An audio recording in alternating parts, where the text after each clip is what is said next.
መናፍቃን አዳራሽ ለማድረግ የመናፍቃን የስልጠና ማዕከል ለማድረግ እየሰሩ ስላሉ ራሳችሁ ልትጠብቁ ይገባል። በተለይ ሰዎች ሊቀላቅሉት አይገባም። ብሔርን ከሃይማኖት ሃይማኖትን ከሀገር በሚገባ ለይቶ ማወቅ ተገቢ ነው። ስለዚህ በተለይ በሰሜኑ ሀገራችን ክፍል የምትገኙ ሰንበት ተማሪዎች ራሳችሁን ጠብቃችሁ እንድታገለግሉ። በተለይ አሁን እኔ ከሰንበት የተማርኩ ነኝ፣ ትግራይ ክልል ተምሬያለሁ፣ እዚህ ሰንበት ታድጌያለሁ ብሎ ግን ውሎና አንጃው ከተሐድሶ መናፍቃን ጋር የሆኑ በጣም ብዙ አካላት አሉ። ስለዚህ ራሳችሁን ልትጠብቁ ይገባል ማለት ነው እና ሰው ጠላት ምክንያት ሲያደርግ ትልቅ ስህተት ነው። ስለዚህ መጠንቀቅ ተገቢ ነው። ስለዚህ አክሱም ተመሬያለሁ፣ አክሱም ሰንበት ተማሪ ነኝ፣ መሪጌታ ነበርኩ፣ አይሰራም። በቃ ነበርኩ ሳይሆን ነኝ ነው። በቃ ኦርቶዶክስነት መኖር ነው መሆን ነው እንጂ የትላንትና አይደለም። ነበርኩ አለ። ሳጥናኤልም እኮ መልአክ ነበረ ተብሎ ብዙ ጊዜ ተነግሯል። ይሁዳም እኮ ሐዋርያ ነበረ፣ አሪዮስም እኮ መነኩሴ ነበረ፣ ንስጥሮስም እኮ ፓትርያርክ ነበረ። ነበርኩም ይሰራል። አሁን ነኝ ነው የሚሰራው። ስለዚህ በሚገባ እምነታችን መጠበቅ ሳለ በተለይ ስፔሻሊ በትግራይ ክልል ያላችሁ ሰዎች ከፍተኛ የሆኑበት ባለው ወቅታዊ ጉዳይ የተሐድሶ መናፍቃን በዚህ የፖለቲካ አዲስ አበባ ካለው ጋር በመጋጨቱ ምክንያት ስራቸውን በጣም ምቹ አጋጣሚ በማድረግ ሰሜንን ለኢየሱስ በማለት ሴራ እየሰሩ ስላሉ እናንተ ልጆችን በሚገባ ማስተማር መምከርም እንዳትረሱ አድራ ለማለት ያክል። ሊያሳፍራቸው የሚገባው ዘረኝነት ነው እንጂ ሃይማኖታቸው አይደለም። ሊያሳፍር የሚገባው ሙስና፣ ሊያሳፍር የሚገባው ጥላቻ ነው። እውነትን ይዞ በእውነት መስበክ ግን አይደለም። ስለዚህ ይህን ሊናገር የሚችል ወይ ደግሞ ሊመሰክር የሚችል እድል እንሰጣለን። የሚገባ ፕሮቴስታንት ካለ በነገረ ቅዱሳን ዙሪያ መወያየት እንችላለን።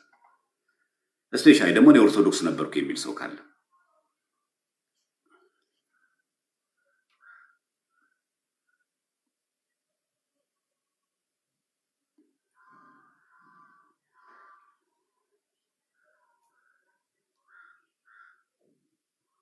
ስለዚህ ምንፍቅና ብሔር የለውም። ባጭሩ ሌብነት ብሔር የለውም። ስለዚህ ማንኛውም ቢሆን ማንኛውም ከሰሜንም ይሁን ከደቡብም ከምስራቅም ከምዕራብም ኢትዮጵያዊም ይሁን ኤርትራዊም ይሁን አፍሪካዊም ይሁን አውሮፓዊም ሆነ አሜሪካዊ የትኛውም ጽንፍ ምንፍቅና ብሔር የለውም። እንኳን ብሔር ሰው ብቻ አይደለም የሚባለው። በቃ ክዷል እኮ ሳጥናኤል እኮ ሰው አይደለም መልአክ ነው። የመጀመሪያ አቧዋል ሐሰት የሐሰት አባት የሚባለው ዲያብሎስ እኮ ነው። መልአክ ነው በተፈጥሮ። ኢትዮጵያዊም አይደለም፣ ትግሬም አይደለም፣ ኦሮሞም አይደለም እኮ ሴጣን። ስለዚህ የሚለጠፍበት አይደለም ነው። አንዳንድ ጊዜ አንዳንድ ሰዎች አትንኩን የሚባል ነገር የለም። በቃ ምንፍቅና ካለበት ምንፍቅና ነው ያለው።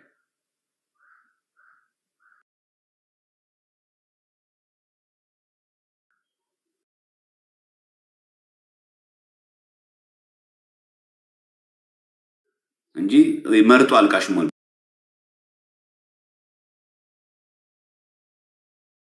በተለይ ደግሞ ቲክቶክ ላይ ያላችሁ ምዕመናን ትልቁ ጥያቄ የሚያስፈልገው እናንተ ጋር ነው ያለው። ቤታቸውን ከፍተው ኑፋቄ ሲዘሩ አንተ ትግሬ ስለሆንክ በትግርኛ የሚነገር ኑፋቄ ነው።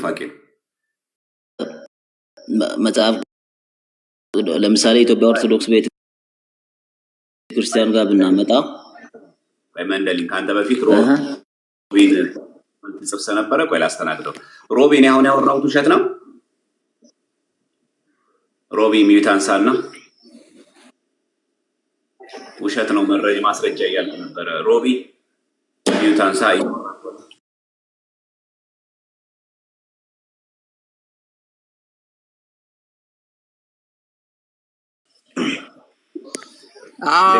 ውሸት ነው። ዘማሪያም ውሸት ነው። ላሳየህ ፕራክቲካሊ ማለት ላይ እንደዛ አይነት አለ ኢትዮጵያ ውስጥ አሁን ላሳይህ ወይ ነው።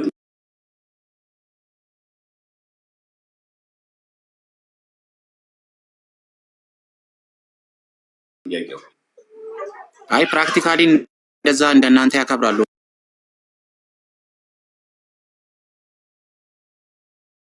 ወይ ነው ያልኩት። ደህና ሁን። አየህ መረጃ የለም። ዝም ብለህ ነው ሚዩት አድርግ በቃ። ዝም ብለህ ያለ መረጃ ትላለህ እንዴ? ከስር ኮመንት ላይ መረጃ አምጣ፣ መረጃ ማስረጃ ትላለህ። መረጃ ሊመጣ ሲል ፕራክቲካል እንዳንተ ነው ይለኛል። መንገድ ላይ ቆሞ ሞንታርቦ ይዞ መለፍለፍ አይደለም። ይሄ የማስረጃ ዘመን ነው። በማስረጃ ዘመን ማስረጃ ከፍተ ከዊኪፒዲያ ላይ ሳይሆን ከራሳቸው ዌብሳይት ከራሳቸው .org ላይ ቀን ወስነው የሚያከብሩበት አለ። የለም የምትለኝ ከሆነ በማስረጃ ላሳይ። አሳየኝ። በጣም ጠብቀኝ።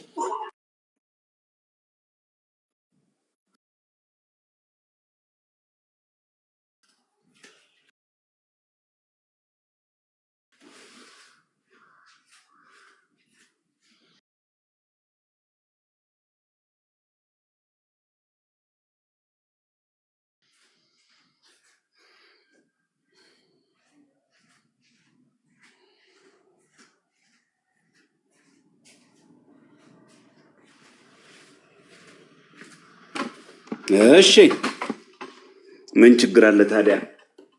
ጉዳዩ መረጃ ከሆነ ማሳየት እንችላለን።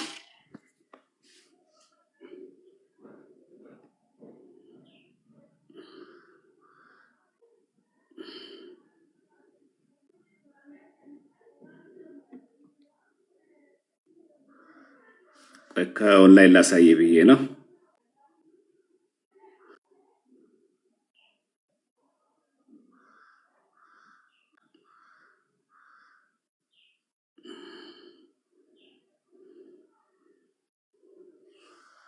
ይታያል።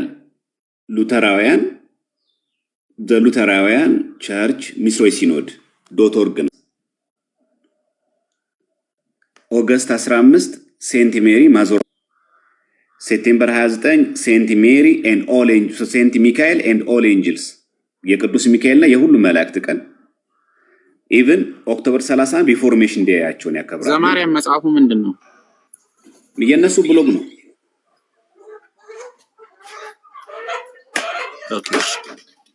ያ እንደገና ኖቨምበር 1 የሁሉም ቅዱሳን ቀን ይላል። ኦል ሴንትስ ይላል። ይሄ ጸረ ወንጌል ነው።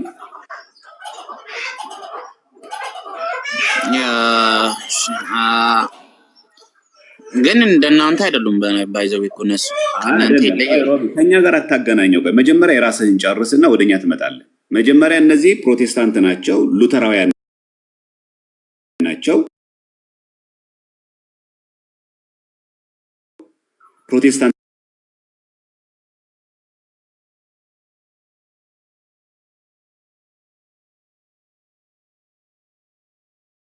ተምሎ የሚያምኑ ናቸው። በመጽሐፍ ቅዱስ በየትኛው ክፍል ላይ ነው ይሄኛው? ዲሴምበር 21 የሐዋርያው ቶማስ ቀን፣ ዲሴምበር 26 የሰማዕቱ እስጢፋኖስ ቀን እንደዚህ ብሎ ወስኖ 15 ላይ ሴንት ሜሪ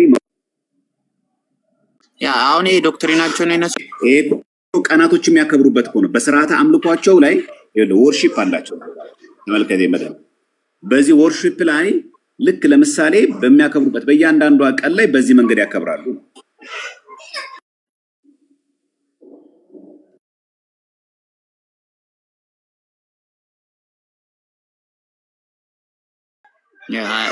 ኢትዮጵያ ውስጥ አሉ እነዚህ ሰዎች ግን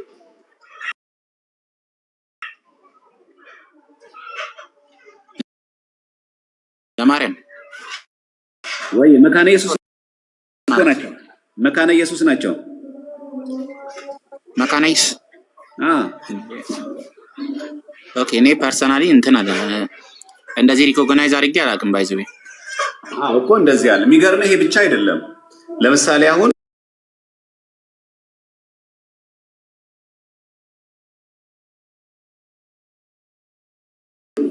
በቅዱስ ጊዮርጊስ ስም ቤተክርስቲያን ሰርተዋል። ሉተራውያን ማለት ነው። በቅዱስ ጊዮርጊስ ስም ማለት ነው። እሱም ላሳይ የወሬ የፍጭት እና ሐሜት እንዳይሆን ማለት ነው። ዘመኑ የማስረጃ ስለሆነ በመረጃ መነጋገሩ ጥሩ ነው። ይሄን አሳየው። ይሄን ደግሞ ላሳይ ቆይ።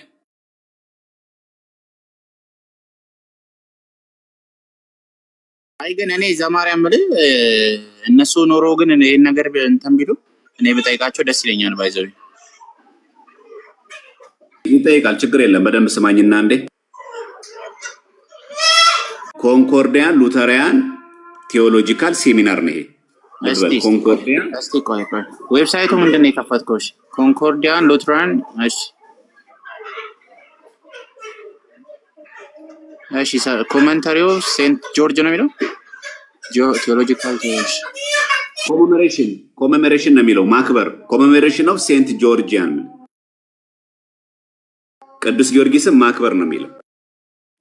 ከዛ ተመልከት ከነስዕሉ ቁጭ አድርገዋል እዚህ ጋር ሰማዕቱ ቅዱስ ጊዮርጊስን እዚህ ጋር አስቀምጠው ከነስዕሉ። ከዛ ደግሞ ኮሜሞሬሽን ኦፍ ሴንት ጆርጅ ቅዱስ ጊዮርጊስን ማክበር ብለዋል። እኚህ ሉተራውያን ፕሮቴስታንት ትክክለኛ ናቸው ወይስ ወንጌል ያልገባቸው ናቸው? እኔ ወንጌል አልገባቸውም ብዬ አላምንም። ባይዘው እነሱ እሺ ምን እንበላቸው? ግን እዚህ ጋር ማርያም የኔ ጥያቄ አሁን ለስዕሉ ይሰግዳሉ? አይ ስለመስገድ አይደለም። ለስዕሉ ሊሰግዱ ይችላሉ? አይ አልሰገዱም። እሱን ሰገዱ እኮ አላልኩም እኔ። ቀን ወስኖ ግን ቅዱሳንን ማክበር ቅዱስ ጊዮርጊስን ያየ ኮሜሞሬሽን ማለት ተመልከተው ኮሜሞሬሽን ማለት ማክበር ማለት ነው። ቅዱስ ጊዮርጊስን ማክበር ብሎ ከእንደገና ደግሞ እዚህ ጋር ደግሞ የቅዱስ ጊዮርጊስን ስዕል እዚህ ጋር አስቀምጦ ማክበር መጽሐፍ ቅዱስ አይደለም። አሁን እዚህ ጋር ግልጽ እንድታደርግልኝ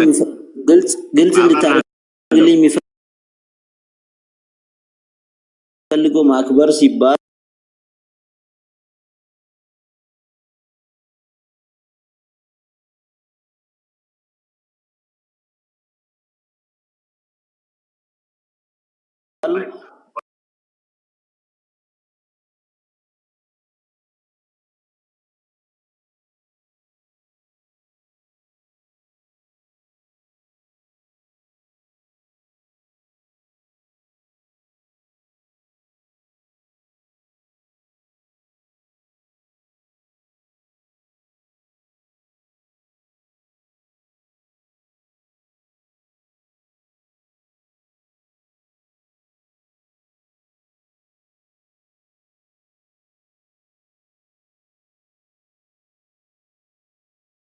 ቆይ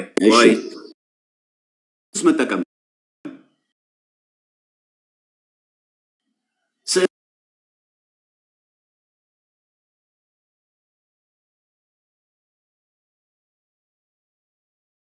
ጣዖት አይደለም። እናንተ እንደዛ ታምናላችሁ? ስዕል እንደዚህ መጠቀምስ ይቻላል? ማክበር ብለህ ርዕስ ሰጥተኸው ብሎጋቸው ላይ ከነገሩ ስዕሉን ደግሞ ሰማዕቱ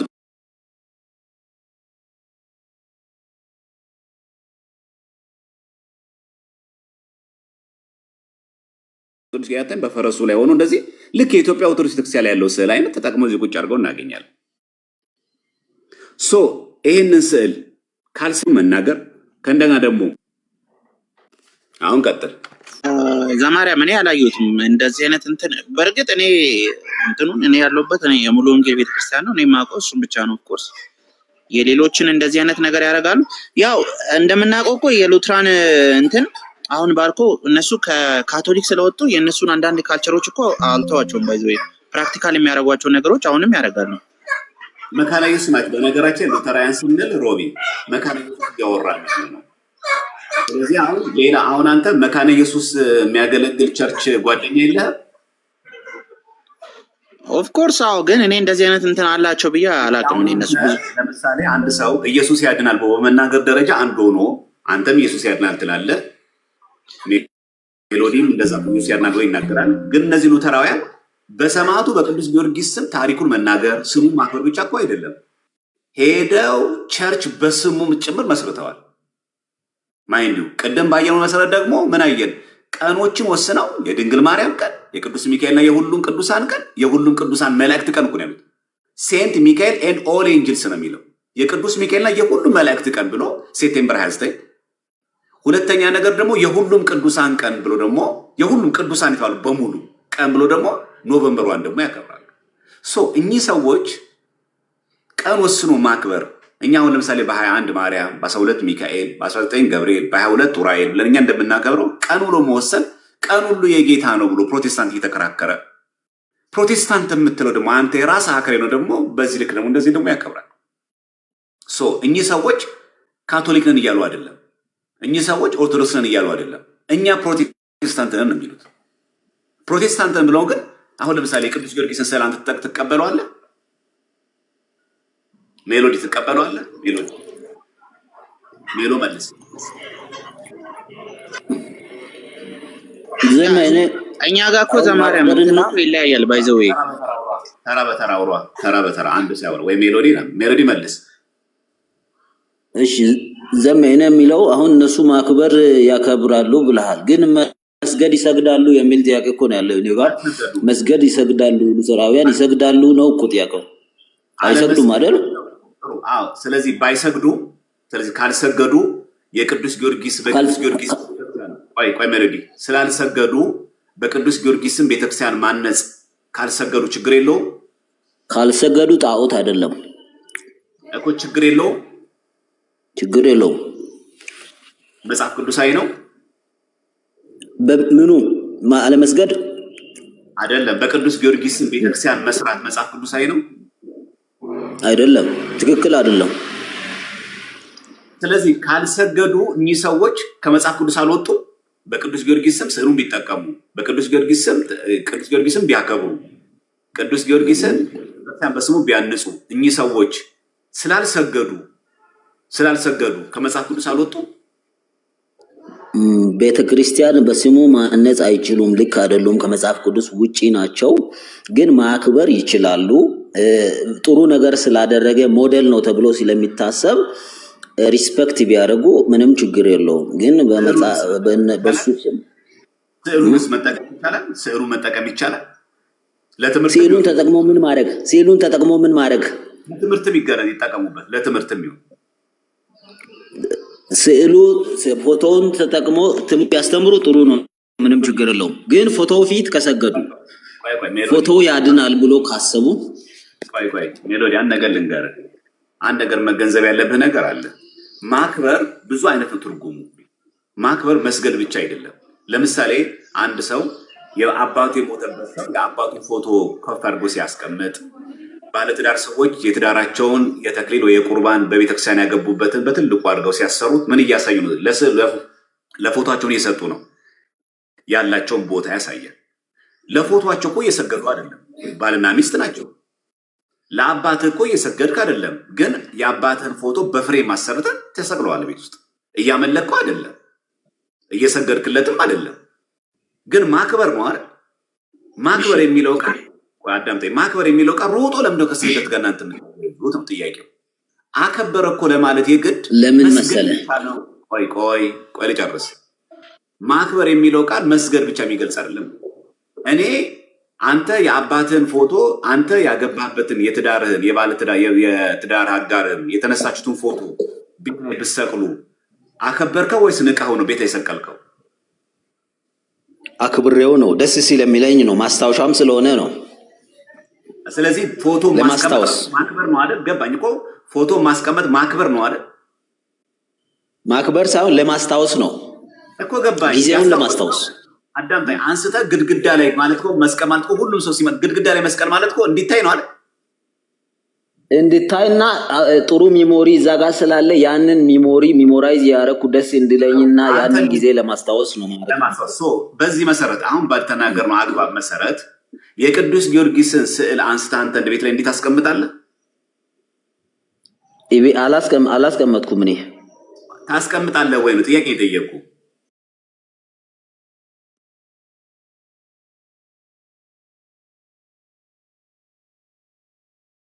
ስዕሉን ፊት ላይ ከሰገዱ ተሳስተዋል ነው ያልኩ ያሉት። ኧረ እባክህ ሮጠህ ስግደት ላይ አትሄድ እባክህ። እኔ ስለ ስግደት አልጠየቅኩህም። የአባትህን ፎቶ አልተሳሳቱም እኮ ነው። አልተሳሳቱም። አዳምጠኝ። የምናገር የመጨረሻን ነገር ልናገር። ስለ ስግደት አልጠየቅኩህም። በቃ ስግደት ውስጥ አትግባ። አሁን በደንብ አማርኛው በትክክል ስማ። እኔ እያወራሁ ያለሁት ስለ ስግደት አይደለም። ስግደት አልጠየቅኩም። በቃ ተወው፣ ስግደቱን አቆየው፣ እንመጣበታለን በኋላ። ሰው ዲግሪ ሲመረቅ ማስተር ሲመረቅ ፎቶን ይሰቅላል አይሰቅልም? ይሰቅላል። ኦብቪየስ የሚያደርገው ለስዕሉ እያመለከ ለስዕሉ እየሰገደ ነው፣ ለፎቶ እየሰገደ ነው አይደለም። ማስታወሻውን ነው የያዘው። በጣም ከመውደዱ የተነሳ ለምሳሌ አንድ ሰው አንተን ከመውደድ የተነሳ ያንተን ፎቶ አይደለም ይስልና አንተን ማስታወሻ አድርጎ ሰርፕራይዝ አድርጎ ይሰጣል። አንተ ደግሞ ያ አንተ የተሳልክበትን ስዕል ተወደውና ቤቱ ሰቅሏል። በጣም አእምሮ አንተን ቁጭ አድርጎ ሳለ ያ ሰዓሊ ስለሚወድ በስዕል መልክ አቀረበልህ። አንተ ቤት ግድግዳ ላይ አረከው። እያመለከው አይደለም፣ አንድ እየሰገድክለት አይደለም፣ ሁለት። በዚህ መሰረት ግን አንተ ካለ ክብር የተነሳ ከመውደድ የተነሳ ፎቶ በትልቁ ታስቀምጠዋል። የኢትዮጵያ ሀገራችንን ካርታ በትልቁ አሰርቶ አንድ ሰው ቤቱ ላይ ያስቀምጥ ይችላል።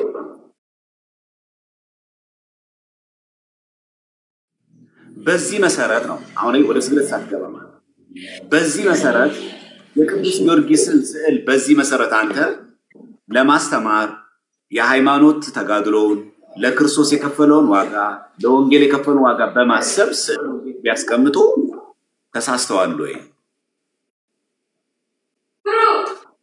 አልተሳሳቱም። ምንም ችግር የለም እንደዛ ካሰቡ። አንተ እንደዛ ታደርጋለህ። በዚህ መጽሐፍ ምን አታደርግም ማለት በማስታወሻ አንተ እንደዛ ማድረግ ትችላለህ። አሁን ባልከው አገባብ ዘማርያም አንዴ ይቅርታ በማለት ስለገባ አላደረኩም። እኔ አላደረኩም። ዘማርያም እኔ አላደረኩም። ወይ ሚታር ስርዓት ያዝ ሮቢ። ሁሉ ነገር በስርዓት ነው ሁሉ ነገር። አለበዚያ ወርደ በኋላ በተራ ትገባለህ። ሰው ሲጨርስ ነው የሚገባው። ሜሎዲ ቀጥል። አንተ በዚህ መሰረት አሁን በተነጋገርንበት መሰረት ርዕሱን ጠብቀ አውዱን ጠብቀ ልክ ሉተራውያን የቅዱስ ጊዮርጊስን ታሪክ እንደዘገቡት ስዕሉን አስቀምጠው አንተም ስዕሉን ቤት አድርገ ቅዱስ ጊዮርጊስ ማለት እኮ ክርስቶስን እየሰበከ አላደረስ ቆይ ልጨርስ። ስለዚህ አንተ አደረክ ያደረገ ፕሮቴስታንትስ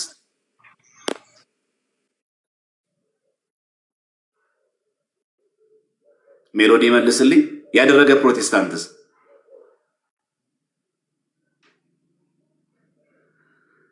ይሰማል? ይሰማኛል። ያደረገ ፕሮቴስታንትስ ሄሎ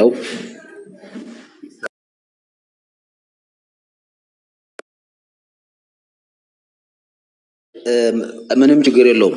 ኃጢአትም አይደለም። ማስረጃ የምን ማስረጃ? የምን ማስረጃ ነው? አንተ በመጽሐፍ ቅዱስ የምታምን ሰው ነው አይደል? አዎ። ስለዚህ በዚህ መጽሐፍ ቅዱስ የቅዱስ ጊዮርጊስን ስዕል ማድረግ ችግር የለውም። ካልሰገደለት ካላመለከው ለትምህርት ብሎ ስዕሉን አስቀምጦ የቅዱስ ጊዮርጊስን ታሪክ ለልጆቹ ቢነግር ችግር የለውም የሚል የመጽሐፍ ቅዱስ ማስረጃ የለውም። መጽሐፍ ቅዱስ ላይ ከሌለ ታዲያ ምን ለምን ችግር የለውም ትለኛለህ? ችግር የለውም ያልኩክ አሁን ለምሳሌ የነን የምርቃ ፎቶ ባስቀምጥ ችግር የለውም ባልኩት መሰረት ያንንም ስዕል ቢያስቀምጥ ችግር የለውም ነው ያልኩት። የምትከተለው ሜሎዲ አንተ የምትከተለው መጽሐፍ ቅዱስ ብቻ ብለና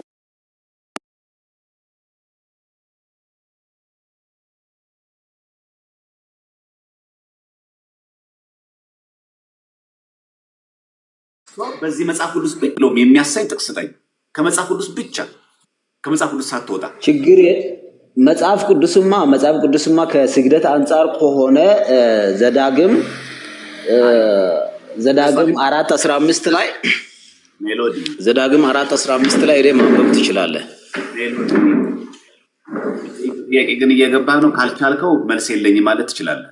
ካልቻልከው ማለት እኮ መጽሐፍ ቅዱሳዊ አይደለም ጥያቄው። ሲጀመር መጽሐፍ ቅዱስ ላይ ያለ ነገር አይደለም ያልኩ እኮ። መጽሐፍ ቅዱስ ላይ ከሌለ መጽሐፍ ቅዱስ ላይ ያለ ጉዳይ አይደለም ሜሎዲ። መጽሐፍ ቅዱስ ላይ ከሌለ መጽሐፍ ቅዱስ ላይ ከሌለ ችግር የለውም አትበላ። መጽሐፍ ቅዱስ ላይ የለም አይደል? መጽሐፍ ቅዱስ ላይ የለም። በቃ ከሌለ የለም አትበላ፣ ችግር የለውም አትበላ። ለምን ከመጽሐፍ ቅዱስ ይወጣ? ለምን ምትፈልጋለህ? መጽሐፍ ቅዱስ ላይ ከሌለ አልኩ እኮ እኔ የራሴን ፎቶ እንደሚሰቅል ከሰቀልኩ ችግር የለም። ሰዎቹ ካልሰገዱ እኔ ራሴን ሚሞሪ ለማስታወስ እንደማደርገው ካረኩ ችግር የለም ያልኩ እኮ ነው። እኔ አሁን ለምሳሌ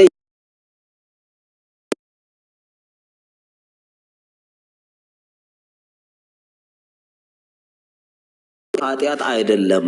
ነገር ግን እኔ ደግሞ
የሚል መጽሐፍ ቅዱሳዊ ማስረጃ ንገረኝ። የመጨረሻ እድል ነው የምሰጥህ ሜሎዲ። ሚዩት አንሳና ቀጥል።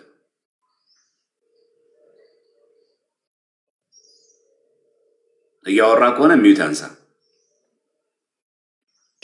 ምን አልከኝ? አልሰማኸኝም ያልኩትን?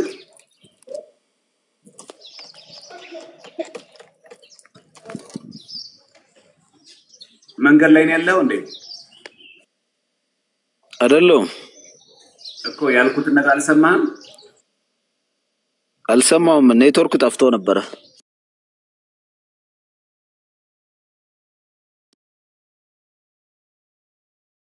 መጽሐፍ ቅዱስ ነው። በመጽሐፍ ቅዱስ ማስረጃ መሰረት ስዕልን ለትምህርት መጠቀም ይቻላል። የቅዱስ ጊዮርጊስን ስዕል ለትምህርት ተጠቀሙ የሚል መጽሐፍ ቅዱሳዊ ማስረጃ አሳየ። ከሌለ የለም። ስለዚህ እኚህ ሰዎች ከመጽሐፍ ቅዱስ ወጥተዋል ማለት ነው፣ በአንተ ትምህርት መሰረት። ምክንያቱም አንተ የምትቀበለው መጽሐፍ ቅዱስ ብቻ ስለሆነ መጽሐፍ ቅዱስ የሌለ ሰው ደግሞ ከመጽሐፍ ቅዱስ ውጭ ነው ማለት ነው። አለቀ። ስለዚህ ሉተራውያን ከመጽሐፍ ቅዱስ ወጥተዋል ማለት ነው አይደል? መጽሐፍ ቅዱስ ወጥቷል ለማለት ለስዕሉ አልሰገዱም እያልኩ እኮ ነው። ወጥቷል ለማለት ለስዕሉ መዝሙር ማውጣት አላወጡም፣ አልዘመሩም። ካልተሰገደ ችግር የለውም። ካልተቸገረ ልክ እንደኔ ፎቶ እንደ ማስታወሻ ቤት ውስጥ ካስቀመጡ ችግር የለውም። ግን ስግደት በሱ ስም መዝሙር ካወጡ ሜሎዲ ለትምህርት ቅዱስ ጊዮርጊስ እንዲተጋደለ እንደዚህ አድርጓል ቅዱስ ጊዮርጊስ ብሎ ታሪኩን ተናግሮ ስዕሉን ቤት ማስቀመጥ መጽሐፍ ቅዱሳዊ ነው?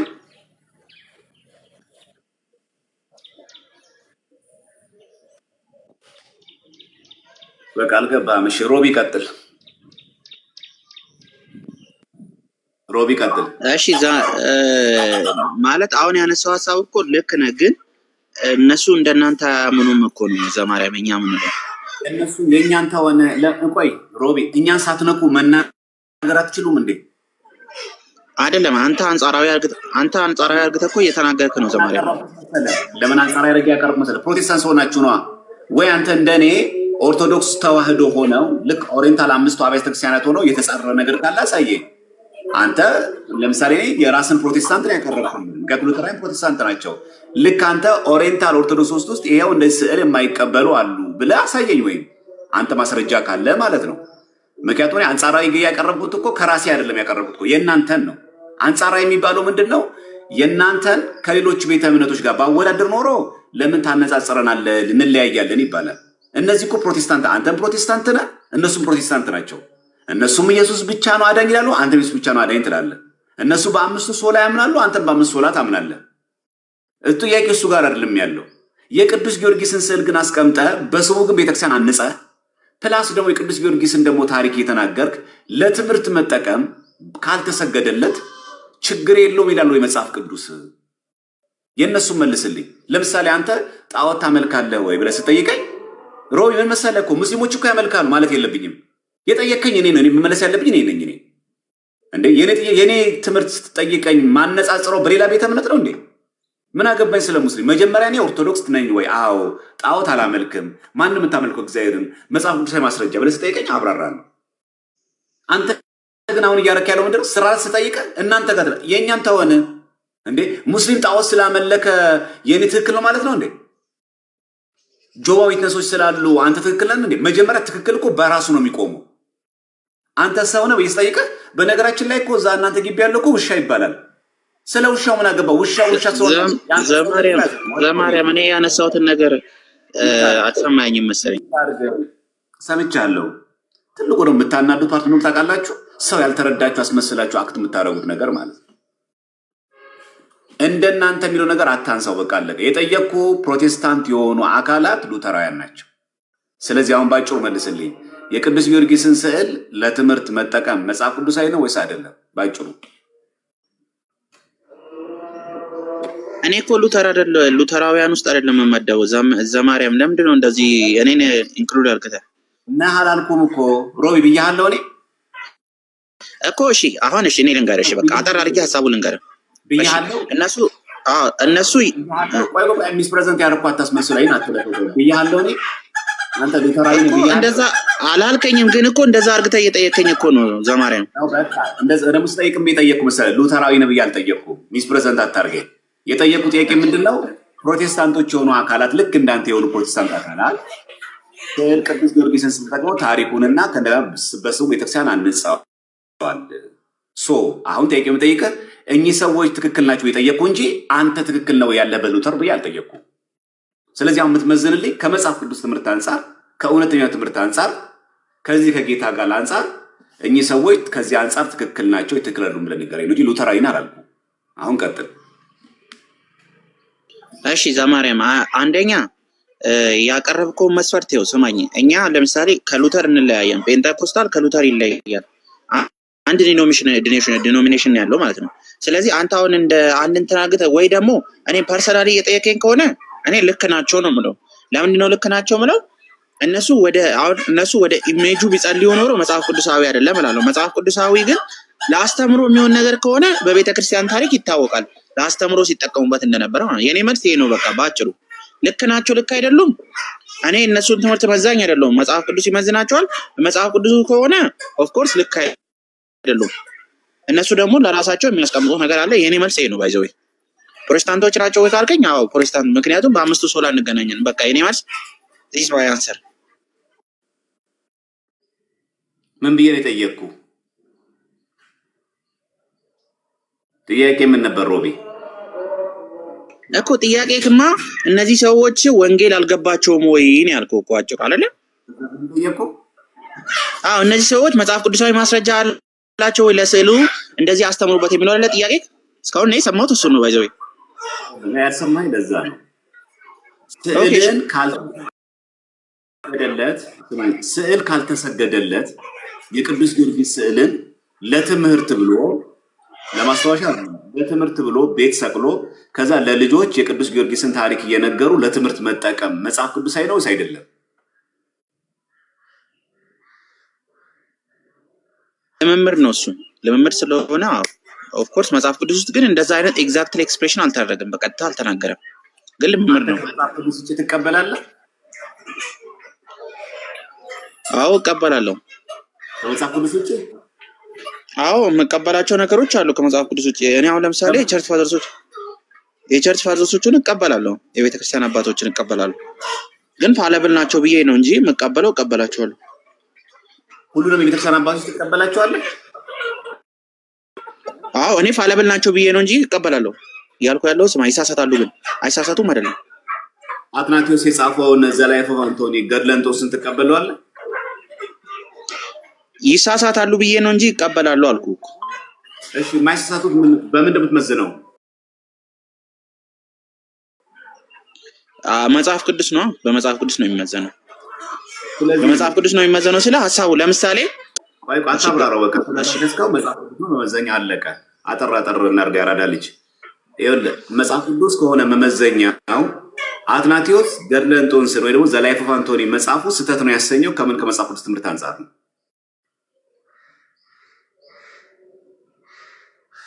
እኔ መጽሐፉን አላውቀውም ዘማሪያም። ገድለ እንጦንስ ይባላል፣ ዘ ላይፍ ኦፍ አንቶኒ ይባላል። እንጦንስ በነበረበት ዘመን የነበረ ነው አትናቴዎስ ራሱ ሐዋርያዊ ማለት ነው። እሱ በነበረበት ዘመን እንጦንስም ነበረ በህይወት። የቅዱስ እንጦንስን ህይወት ጽፎ ገድለ እንጦንስን ወይ ደግሞ ዘ ላይፍ ኦፍ አንቶኒ ጻፈው እሱ ነው። ኢትዮጵያ አይደለም አትናቴዎስ፣ እንጦንስም ኢትዮጵያ አይደለም እኮ። ከመጽሐፍ ቅዱስ ጋር የሚጋጭ ሀሳብ የለውም አይደለ? ገድል እኮ ነው እኮ። ስለዚህ እኮ ገድልም ቢሆን ያ መጽሐፍ ከመጽሐፍ ቅዱስ ጋር ይጋጫል? የሚጋጭ ሀሳብ አለው? የለውም። በቃ ችግር የለውም። ምን እኔ አንድ ግለሰብ የጻፈውን አንተ የጻፍከውን መጽሐፉንም እኮ ልቀበለው እችላለሁ እኮ። ችግር የለውም እንደዛ። ከመጽሐፍ ቅዱስ ግን የሚጋጭ ከሆነ አልቀበለም ነው ምን። እያልኩ ያለሁት ግን የተረዳኸው አይመስለኝም። አንተ መጋጨትና ለመጋጨት ይሄንን መጽሐፍ ቅዱስ ነው አይደል መሰረት የምታደርገው? መጋጨት ስለ እንዴ መሰለ ዘማሪያም፣ ለምሳሌ እንዲህ ብሎ ቢጻፍ ማለት ስማኝ፣ አንድ ጊዜ ስማኝ። መጋጨት ሲባል ለምሳሌ ኢየሱስ ክርስቶስ ጌታ ነው ተብሎ በመጽሐፍ ቅዱስ ተጽፏል አይደለ? ከዛ አትናቴዎስ መጥቶ ኢየሱስ ጌታ አይደለም ቢባል ደግሞ ከመጽሐፍ ቅዱስ ጋር ተጋጭቷል እያልኩ ነው። ለምሳሌ ለስዕል አትስገዱ፣ መጽሐፍ ቅዱስ ለስዕል አትስገዱ ብሎ ከተናገረ ለመጽሐፍ ቅዱስ ስገዱ ብሎ አንድ አካል ቢጽፍ ተጋጭቷል ያ እያልኩ ነው። ስለዚህ ይሄ ነው መጋጨት የምለው። ለስዕል አትስገዱ የሚላል መጽሐፍ ቅዱስ ይላል። ምኑ ጋር ለስዕል አትስገዱ የሚለው? ዮሐንስ ራእይ ነው። ሌላ ምን እንትን ዮሐንስ ራእይ ምዕራፍ 10 ቁጥር ስንት ላይ? ያው መልአኩ ለዮሐንስ ሊሰግድበት ያለበት ነው። ምዕራፍ 10 ቁጥር 9 ነው። መልአኩ ስዕል ነው። ሮቤ ዘዳግም ላለ ዘዳግም 4 ስለ መልአክ ይጠይቅ። ኦኬ ስለ ዘዳግም ምዕራፍ 20 ነው። 20 ላይ ያለው ማለት ነው። ምዕራፍ 20 ቁጥር 4 ላይ ያለው ከቁጥር 15 ዘዳግም 4:15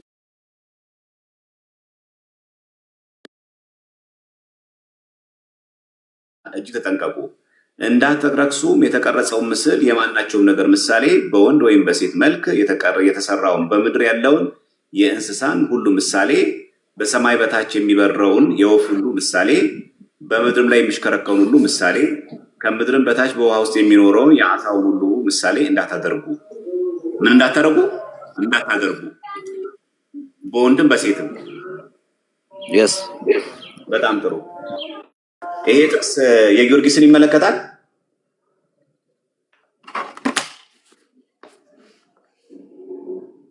ይሄን ጥቅስ ከዚህ ጋር አገናኘው።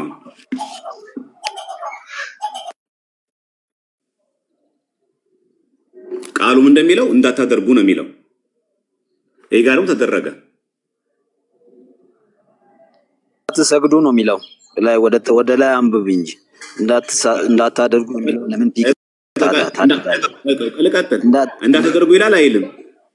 ይላል። እንዳታደርጉ ለራሳችሁ ምሳሌ አድርጋችሁ እንዳትወስዱ ይላል። እንዳታደርጉ ይላል አይልም? ይላል። ይሄንን ይቻላል? እንደዚህ ማድረግ ይቻላል? መጽሐፍ ቅዱሳዊ አይደለም እኮ ገባኝ። ስለዚህ እኮ አደረጉ። ስለዚህ ምንድናቸው እነዚህ? ተሳስተዋል ማለት ነው። በቃ ዘማሪ ምንድነው? ተሳስተዋል ማለት ነው። ታዲያ ሜሎዲ ለምን ትታሻለህ? ሮቤ ቆይ አንተን አይደለም ሜሎዲ ለምን ትታሻሻለህ ታዲያ? እንዴ የነሱ ሲመጣ ለምን ትፈራለህ? ለምን ትፈራለህ? እኔ እኮ ከቅድም ካነሳው ሐሳብ አንፃር ነው። ሰዎቹ ያደረጉት ለምሳሌ ልክ እንደ ቆይ ምሳሌ አያስፈልግም። ቆይ አሁን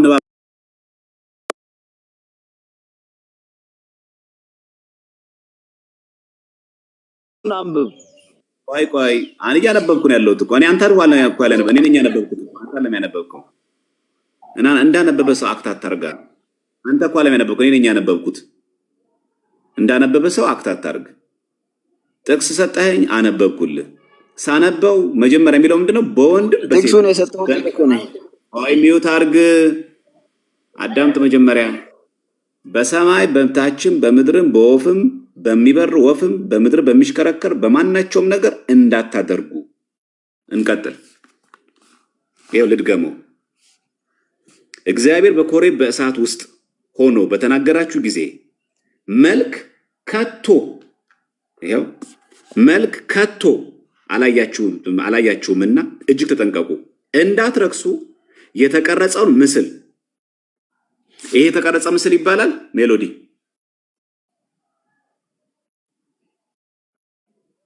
ሚዩት አንሳ ያወራ ከሆነ።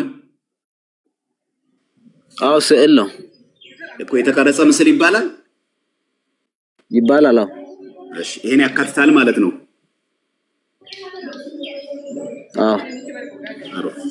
አሁን ይተርግና ስማኝ። ስለዚህ የተቀረጸውን ምስል የማናቸውም ነገር ምሳሌ በወንድም በሴትም መልክ የተሰራውን በምድር ያለውን የእንስሳን ሁሉ ምሳሌ በሰማይም በታችም የሚበረውን የወፍን ሁሉ ምሳሌ በምድርም ላይ የሚሽከረከረውን ሁሉ ምሳሌ ከምድርም በታች በውሃ ውስጥ የሚኖረውን የአሳውን ሁሉ ምሳሌ እንዳታደርጉ። ምን እንዳትሉ? እንዳታደርጉ። ዓይኖቻችሁን ወደ ሰማይ አንስተ አምላክህ እግዚአብሔር ከሰማይ ሁሉ በታች ላሉት አሕዛብ ሁሉ የሰጣቸውን ፀሐይና ጨረቃን ከዋክብትን የሰማይን ሰራዊት ሁሉ ባየ ጊዜ ሰግደህላቸው አምልከሃቸውም እንዳትስት ተጠንቀቅ። 4 ነጥብ። ምን አለ መጀመሪያ? እንዳታደርጉ። ከእንደገናስ ለነዚህ ምስሎች ምን እንዳታደርግ? እንዳትሰግድ፣ እንዳታመልካቸው። ይህንን ማድረግ ይቻላል ይላል መጽሐፍ ቅዱስ?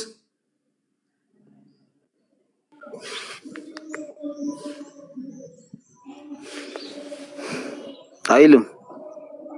እነዚህ ሰዎች ከጸረ መጽሐፍ ቅዱስ ናቸው። ጸረ መጽሐፍ ቅዱስ ናቸው። ለምንድን ነው ከሰገዱ ነው። ከሰገዱ ነው።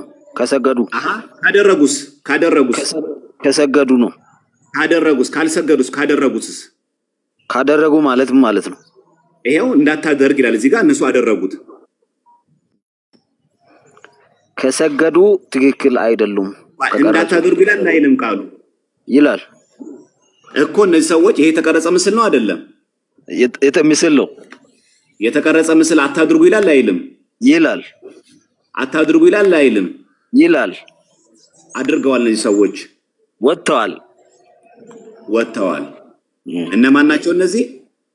እነዛ ሰዎች እነዛ አክራሪ ሉተራውያን አሜሪካን ላይ ያሉት አክራሪ ሉተራውያን ምን ይባላሉ? እነዚህ ወጥተዋል ይባላል። ሉተራውያን ናቸው። በቃ ይሄ ምን ይባላል? ሉተራውያን ይባላል። እንዳታደርጉ ይላል። መጀመሪያ ሮጦ እዚህ ጋር አትስገዱ ብቻ ሳይሆን መጀመሪያ እንዳታደርጉ፣ በቃ ያው እንዳታደርጉ ዘጋው እዚህ ጋር ማድረግ ብቻ አይደለም፣ ከዛ አልፈ ራሱ መስገድም ማምለክም አይቻልም። ስለዚህ እንዳታደርጉ ዘማርያም እኔ አሁን አንተን ለመጠየቅ ነው የገባሁት። ዋና የኔ ጥያቄ አልመለስክም። አንተ አሁን ያወዛገብከኝ ነው። እኔ ጥያቄ ልጠይቅ ነው። አንተ ጠላቴ ይወዛገብ። ቆይ ተረጋጋ። ቆይ ለሁሉም መለስ። ምንድን ነው የሚያወዛግበኝ? ተወዛገብኩ። አልተወዛገብኩም። አይደለም ተወዛገብኩ። ቆይ ሮቢ ቀጥል። ሮቢ ሚዩትን አንሳና ከአንተ ጋር ልቀጥል። አሁን ደግሜ ላንተም እያነበብኩ እንሂድ የእግዚአብሔር ቃል ስለሆነ። ሮቢ ሚዩትን አንሳ። አይቶ አታንብበው ዘማርያም፣ እኔ መልሱን እነግርሃለሁ። እሺ እንዳታደርጉ ይላል አይልም? እኔ ተወሱን እኔ ልንገርህ ሀሳቡን ማለት ነው። እሺ መጀመሪያ እኛ የመጽሐፍ ቅዱሱ አይሳሳትም እንላለን። ሰዎቹ ግን ይሳሳታሉ እንላለን። ገብቶሃል? ዶክትሪኑ እዚህ ጋር መጀመሪያ ይሄን ሐሳብ ጨርስ። መጀመሪያ እዚህ ሐሳቡ ማጠቃለያ በኋላ መጀመሪያ ሐሳቡን እሱን መጽሐፍ ቅዱሱ አይሳሳትም። ይሳሳታል ትላለህ አንተ? መጽሐፍ ቅዱሱ ምን ነው? መጽሐፍ ቅዱስ ጥቅስ አለን። በዚህ መሰረት ይሄንን አብራራለኝ እኮ ነው የምልህ። በቃ ሰዎቹ ተሳስተዋል አልኩ እኮ ዘማርያም። ሰዎቹ ተሳስተዋል ማለት ተሳስተዋል ብቻ ሳይሆን ከመጽሐፍ ቅዱስ ወጥተዋል አልወጡም። ሰዎቹ ተሳስተዋል። ለምን ከመጽሐፍ ቅዱስ ነው? መሰረታቸው ይሄ ነው እንዴ? መሰረታቸው እኮ አይደለም። መሰረታቸው መጽሐፍ ቅዱስ ነው አይደለም? መሰረታቸው ይሄ ትምህርት ብቻ አይደለም ነው፣ ብዙ ትምህርት አላቸው። ይሄ መሰረት ነው አይደለም? ይሄ ኦሪት ዘዳግም መሰረት ነው አይደለም? መጽሐፉማ መሰረት ነው። መጽሐፉ መሰረት ነው። በዚህ መሰረት ይሄ ነገር ከመሰረት ወጥቷል አልወጡም?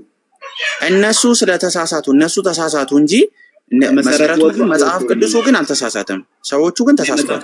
ሮቢ እባክህን አታሰልቸኝ። መጽሐፍ ቅዱስ ተሳስቷል አላልኩም። ርዕሳችንን መጽሐፍ ተሳስቷል አልወጣንም። እኛ ሙስሊሞች አይደለንም። እባክህን ገብቶኛል። ያልጠየቁን ጥያቄ አታውራ። መጽሐፍ ቅዱስ ተሳስቷል አላልኩም። በዚህ መጽሐፍ ቅዱስ መሰረት ይሄ ነገር ከመጽሐፍ ቅዱስ ወጥቷል ወይስ አልወጡም? መሰረታቸው አይደለም የትምህርቱ የነሱ ዶክትሪን መጀመሪያ የሉትራን ዶክትሪን ይሄ ብቻ ነው። በዚህ መሰረት ርዕሳችን ምን ነበረ? አሁን በሱ መሰረት በመጽሐፍ ቅዱሱ ልክ ነው። የሉትራን ዶክትሪን ግን ተሳስቷል። ፔሬድ በቃ ይሄ ነው።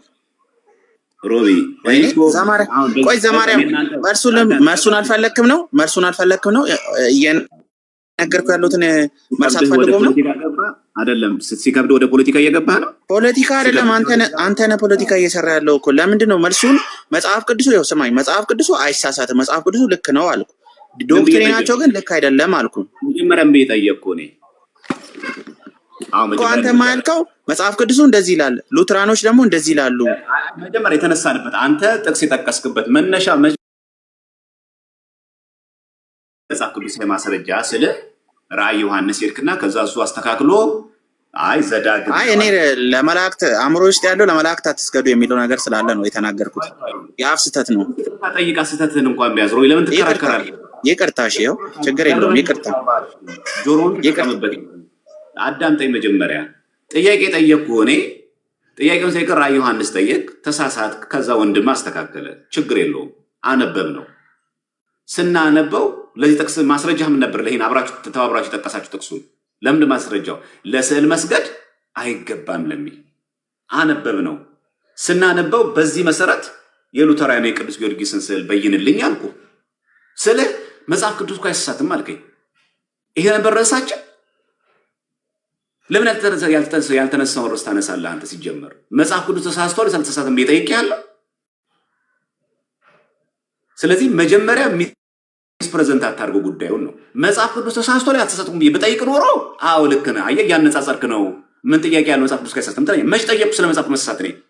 እኔማ እኮ መጽሐፍ ቅዱስ አይሳሳትም ብዬ እኮ ማመን ሰው ነኝ እኔ። ርዕሳችንም አልነበረም መጀመሪያ እንኳን አልነሳንም እኮ መጀመሪያ። አሁን ወደ ጥያቄው ግባና አሁን ያነበብነው አብራችሁ የጠቀሳችሁት ኦሪት ዘዳግም የተቀረጸ ምስል አታድርግ ይላል ወይስ አይልም? አሁን ሚታንሳና ቀጥል።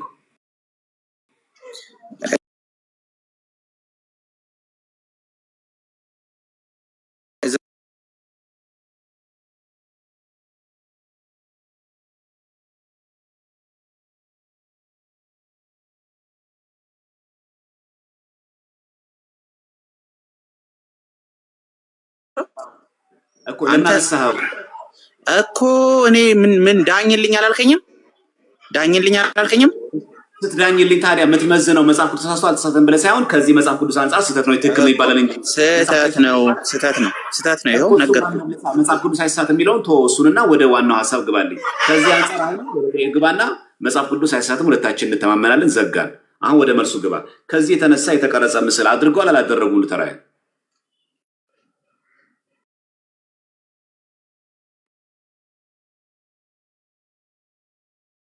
ነው እነሱ የተቀረጸ ምስል አድርገዋል ሰላት አላደረጉም እንዴ? አረ ዘማርያም ሰማኝ፣ በጌታ በኢየሱስ ስም አርግቷል። እሺ ጥሩ። ለማስተማር ችግር የለውም የተቀረጸ ምስል አድርጉ የሚል ማስረጃ ስጠኝ። ኦኬ፣ ሰዎች በቤተ ክርስቲያን ታሪክ እንደዛ ያደርጉ ነበር። በቃ ማስረጃ። በቤተ ክርስቲያን ታሪክ እንደዛ እንደሚደረግ አታውቅም አንተ? ማስረጃ ስጠኝ። እኔ ማስረጃ ልሰጥ አልችልም። እንዴ ለማስተማር ከሆነ የተቀረጸ ምስል ችግር የለውም የሚል ማስረጃ ያሳየኝ። በቤተ ክርስቲያን ታሪክ ይደረግ ነበር ያልኩ እኮ ማስረጃ፣ የቤተ ክርስቲያን ታሪክ ላይ ማስረጃ። ወይኔ በኢየሱስ። እሺ በቃ ያስቃል። ቻው በቃ። ለማንኛውም ከባድ ነው ከአንተ ጋር መወያየት መሰለኝ።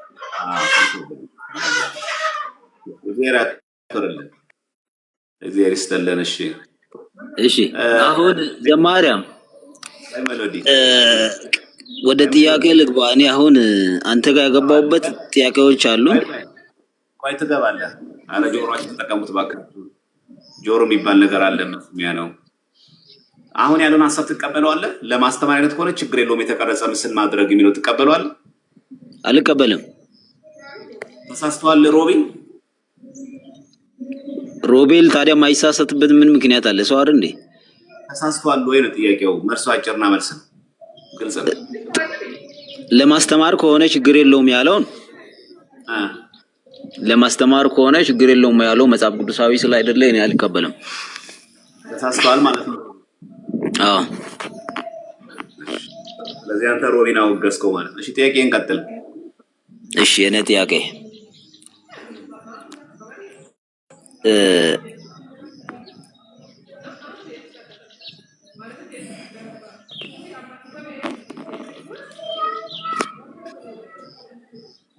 እሺ ቀጥል።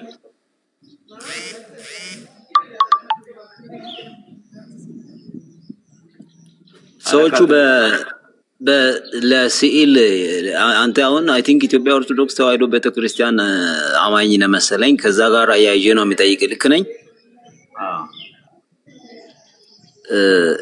ለምንድን ነው ስዕልን ያስቀመጡ ሰዎቹ በስዕል ፊት የሚሰግዱት የሚደፉት?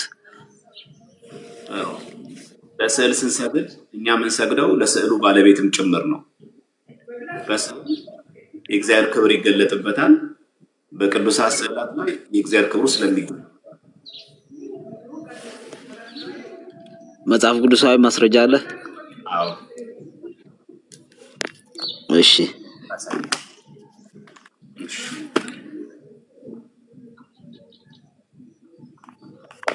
እሺ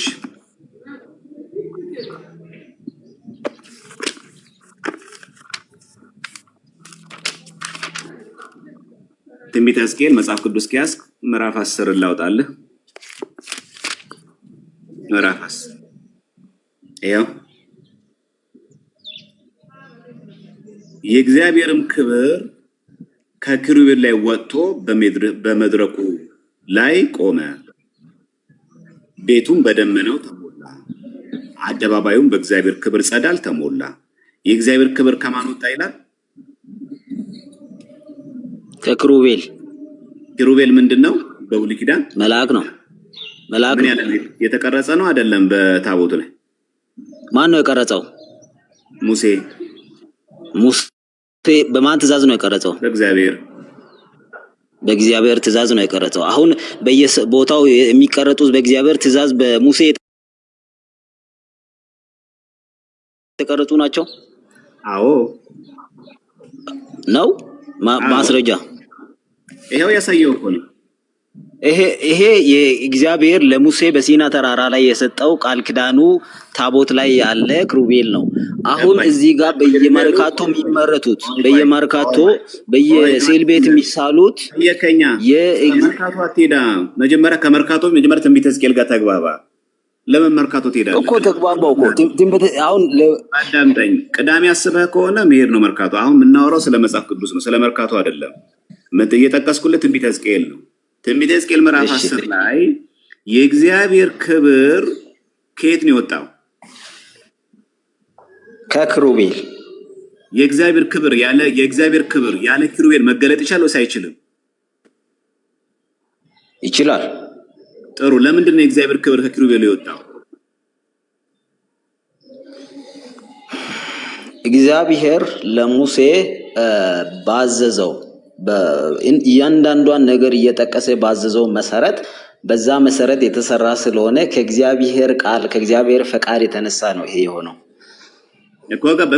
እኛ ታዲያ በማን ፈቃድ ነው አልን? ታዲያ አሁን ጥያቄው ግን ከስዕሉ ላይ የእግዚአብሔር ክብር ይገለጣል አይገለጠው ነው ጥያቄ። አሁን ይሄ ምስል ነው አይደለም? ቆይ የተቀረጸው እንደ አውራ ዶሮ አድርገህ ከተቀጠቀጠ ኪሩቤል ስራ ብሎታል አይደለም? እግዚአብሔር አምላክ ታዟል። ከተቀጠቀጠ ኪሩቤል ስራ ብሎታል አይደል? አይደል? ልክ ነኝ አይደል? yes ትክክል። ስለዚህ ከተቀጠቀጠ ኪሩቤል ስራ ብሎት የእግዚአብሔር አምላክ ከዚህ ኪሩቤል ላይ የማን ክብር ተገለጠ? የእግዚአብሔር ክብር ተገለጠ። ትክክል ነው አይደለም? ይሄ የመጽሐፍ ቅዱስ ቃል ይሄ መጽሐፍ ቅዱስ ቃል ትክክል ነው። ነገር ግን ያኔ ሙሴ የሳለው ወይም ያኔ ሙሴ የቀረጸው ኪሩቤል ነው አሁን ሰዎቹ እየሰገዱ ያሉት። አዳምጠኝ። ሲጀመር ስንት ቤተ መቅደስ ነው ያለው መጽሐፍ ቅዱስ ላይ? አንድ ነው። እናንተ ጋር ስንት ቸርች አለ?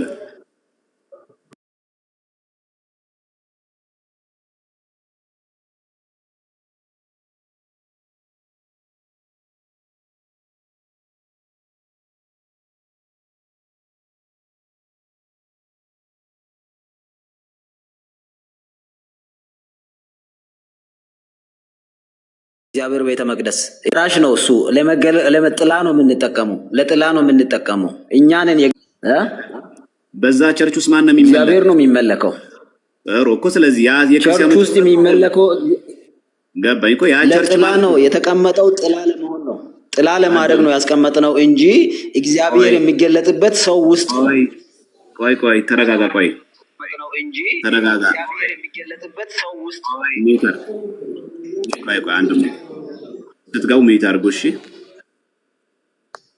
እሺ የተቀረጸ ምስል የሚለው ቅድም አንተ የጠቀስከው አላለም ዘዳግም ላይ እኚህ የተቀረጸ ምስል ላይ እዚህ ጋር የእግዚአብሔር ክብር ከዚሁ ከተቀረጸው ከኪሩቤል ላይ መገለጡ ለምን ከጉዝ ነገር ላይ እግዚአብሔር አምላክ ተገለጠ?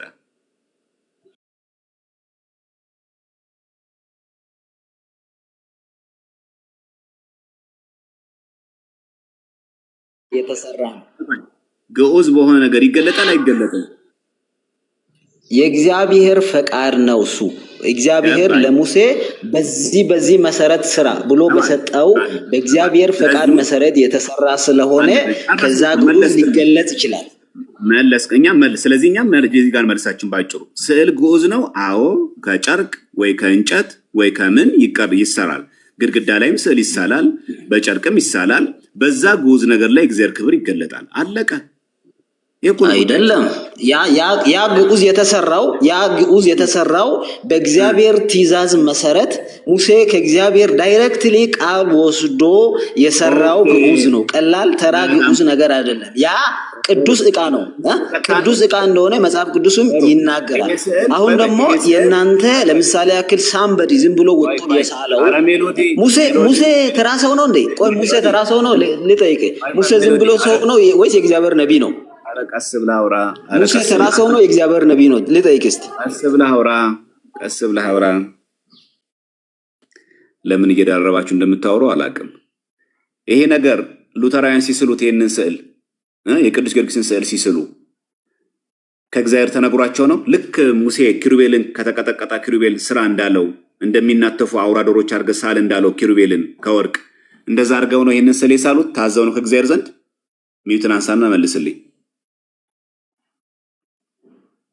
መጽሐፍ ቅዱሳዊ አይደለም አልኩ እኮ፣ አልቀበልም አልኩ እኮ። አዘው ነው ይሄን የሳሉት። አይሰገድም አልኩ። አሁን ችግሩ የመጣው እኮ ዘሙ ምን መሰለህ? እኔ አንድ ጥያቄ ልጠይቅ። እሺ ላንተ አሁን የምመልስልህ አንድ ጥያቄ ብቻ ከመለስክ ነው ወደዚህ የምገባ ማለት ነው። እግዚአብሔር አምላክ መጀመሪያ ጥያቄው እንዲገባ ማለት ነው። እግዚአብሔር አምላክ ለሰለሞን ቤተክርስቲያን ቤተ መቅደስ ስራልኝ አለው። ይሄን ታምናለህ መቼስ? ስራልኝ ካለው በኋላ በቤተ መቅደሱ የሆኑትን ነገር ላሳየና ከዛ ከገባህ ጥሩ፣ ካልተግባባን ከሚቀጥለው ሰው ጋር እወያያለሁ ማለት ነው። እሺ ሁለተኛ ነገሥት ምዕራፍ 7 ቁጥር 29 አሁን አንብብ። ሁላችንም አንተም እየገባህ እንድንነጋገር። አንደኛ ነገሥት 7 ላይ እያነበብን ከዛ ቤተ መቅደስ ላይ ምን እንዳለ ትረዳና ከዛ ላይ ግዑዝ ነው አይደለም ትለኛለህ። እሺ 1:29 ላስነብብህ። እሺ አንብብ። አሁን ወንድማችን ሚዩትን አንሳ።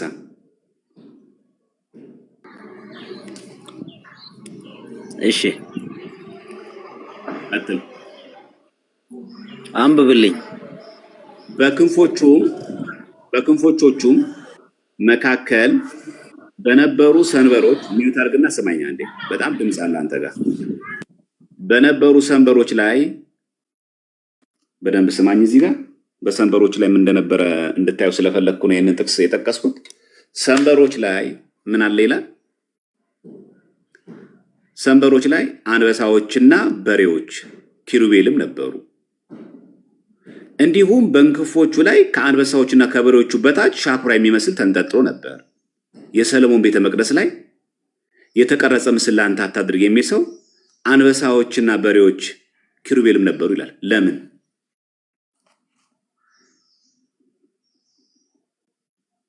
ይሄን ንገረኝ እስቲ።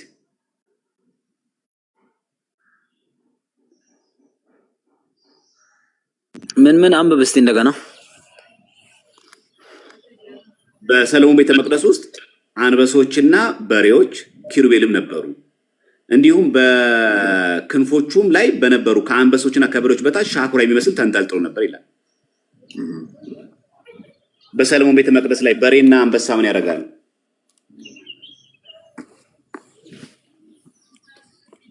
ይሄ አሁን በእግዚአብሔር ትእዛዝ መሰረት የተሰራ መቅደስ ነው። ዝም ብሎ የተሰራ መቅደስ አይደለም። ቤተ መቅደሱ ራሱ ጥሩ። ቅድም የጠቀስከው ጥቅስ ምን ይላል? ዘዳግም ላይ አንተ ጠቀስከው በሬዎችንም እንስሳትንም ማናቸውም የተቀረጸ ምስል እንዳታደርግ ይላል። እግዚአብሔር አምላክ እንዳታደርግ እንዳትሰግድ ይላል። ግን እንዳታደርግ ካለ በኋላ ግን እዚህ አንደኛ ነገሥት ምዕራፍ 7 ላይ ግን በሬዎች አሉ፣ ፕላስ ደግሞ ምን አሉ? አንበሳዎች ደግሞ አሉ። እንዴት ታየዋለህ ይሄንን? ይሄ ማለት ምን ማለት ነው? ሰለሞን ቤተ መቅደሱን ሲሰራ እግዚአብሔር ባዘዘው መሰረት ነው የሰራው። ስለዚህ እግዚአብሔር አድርግ ያለውን እያንዳንዷን ነገር እግዚአብሔር አዘዘ ማለት እዛ ውስጥ ያለ ነገር ነው እንጂ ውጫዊ ነገር ሊጨመር አይችልም ዘማሪያው። ስለዚህ እግዚአብሔር ባዘዘው መሰረት ነው እየተማመን እንዴ እዚሁ አንደኛ ነገሥት ላይ 6 ላይ 6:35 ደግሞ ላሳይ። ይኸው ተመልከት 6:35 ላይ ሚዩት አድርግና ስማኝ። የኪሩቤልንና ይላል ይኸውልህ የኪሩቤልንና የዘንባባ ዛፍ የፈነዳም አበባ ምስል ቀረጸባቸው። ምን ቀረጸ? የኪሩቤል ብቻ አይደለም፣ የኪሩቤልንና የዘንባባ ዛፍ ዘንባባ ዛፉ ፍጡር ነው አይደለም። የፈነዳም አበባ ምስል ቀረጸባቸው። በተቀረጸውም ስራ ላይ በወርቅ ለበጣቸው። ለምን ይቀርጻል? ኪሩቤል ቢያደርግ እሺ ሙሴ ያዘዘው ነው ይባላል። ይሄ በዘመነ ሰለሞን ነው። እግዚአብሔር አምላክ የቱ ጋር ነው ቤተ መቅደሱን ስትሰራ የዘንባባ ዛፍ የፈነዳ አበባ ምስል ነው የሚለው። ሉክ ምስል ቀረጸባቸው ነው የሚለው። ይህ ቤተ መቅደስ የዘንባባና የፈነዳ አበባ ምስል መቀረጹ ቅድም ዘዳግም ላይ ጠቀስከው። ምክንያቱም ዘዳግምም ኦሪት ነው፣ ይሄኛውም የብሉይ ኪዳን ኦሪት ነው። የኦሪት መጽሐፍ ነው፣ የብሉይ ኪዳን መጽሐፍ ነው። እዛ ጋር የተቀረጸ ምስል በላይ በሰማይ በታችን በምድር በወንድም በሴትም በአዋፍም በበሬም በምንም አታርግ እያለ እዚህ ጋር ሰለሞን ይህን ቤተ መቅደስ ያውም እኮ ቤተ መቅደስ በግል ቤቱ እኮ አይደለም፣ ቤተ መንግስቱም አይደለም፣ የእግዚአብሔርን ቤተ ክርስቲያን ቤተ መቅደስ ሲሰራ በዚህ መልክ ሲገነባ እግዚአብሔር አምላክ ለምን ዝም አለው? ቴንክ ዩ ቬሪ ማች። እሺ አሁን ሰለሞን ይህንን ቤተ መቅደስ ከሰራ በኋላ ሰለሞን ቤተ መቅደሱ ከተሰራ በኋላ ሄዶ የሚሰግዱ ሰዎች በዛ ስዕል ፊት ሰግደዋል?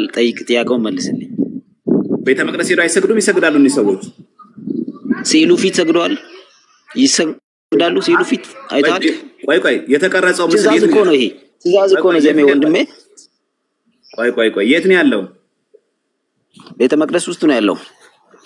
ቤተ መቅደሱ እንደዚህ ማድረግ ይፈቀዳል? ቤተ መቅደሱ ውስጥ ላለው ነገር መስገድ ነው ማይፈቀዳል ወይ? ኦኬ መቅረጽ ይፈቀዳል እያለ መጽሐፍ ቅዱስ እየነገረ። ስለዚህ የተቀረጸ ምስል ማለት ዘንባባን አያካትትም፣ የተቀረጸ ምስል ማለት የፈነዳ አበባን አያካትትም ማለት ነው። የትኛውም ለዘንባባም ለተቀረጸ ምስል ለየትኛውም መስገድ አይቻልም። ለመስገድ አልጠየቅኩም።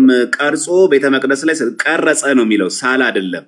የተቀረጸ ነገር እግዚአብሔር በሚመለክበት እግዚአብሔር በሚመለክበት ቤተ መቅደስ ውስጥ የፈነዳ አበባ ማድረግ ሲሰግዱ ወደ ቤተ ሰግዱ ዞበልሽ አንተ አበባ ዞበል አንተ ዘንባባ ብሎ ነው የሚሰግዱት አይደለም። በሱ ፊት አይሰግዱም ነው። በሱ ፊት በቆሞ አበባውን እያዩ ማንን እያዩ ነው የሚሰግዱት?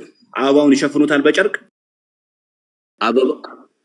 አበባውን እያዩ ሳይሆን በአዲስ ኪዳን ላይ በሰለሞን ቤተ መቅደስ ላይ የቃል ኪዳኑ ታቦት ነበረ።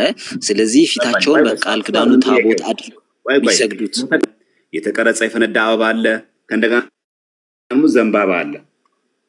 የቱ ጋር ነው ያለው? ይሄው ላሳይህ። ቃል ኪዳኑ ታቦት ላይ ነው ያለው። አዎ ይሄው ላሳይህ። ቃል ኪዳኑ ታቦት ላይ ነው ያለው። አዎ ይሄው ላሳይህ። ቃል ኪዳኑ ታቦት ላይ እሱማ የኪሩቤል አለበት የቃል ኪዳኑ ታቦት ላይ። ቤተ መቅደሱ ግን ሲሰራ ግን ቤተ ክርስቲያን በነገራችን ላይ ቤተ መቅደስ ልኩ ሙሉ መቅደሱን ነው አጥሩን አለም እያልኩ ያለሁት። አጥሩን አለም እያልኩ መቅደሱን ነው እያወራኝ። ስለ አጥር አለም እናወራው፣ ስለ ግቢ ውበት እያወራን አይደለም ያለ ነው። ስለ ዲዛይን እያወራን አይደለም። በደንብ አስተካክለህ ስማኝ አንተ።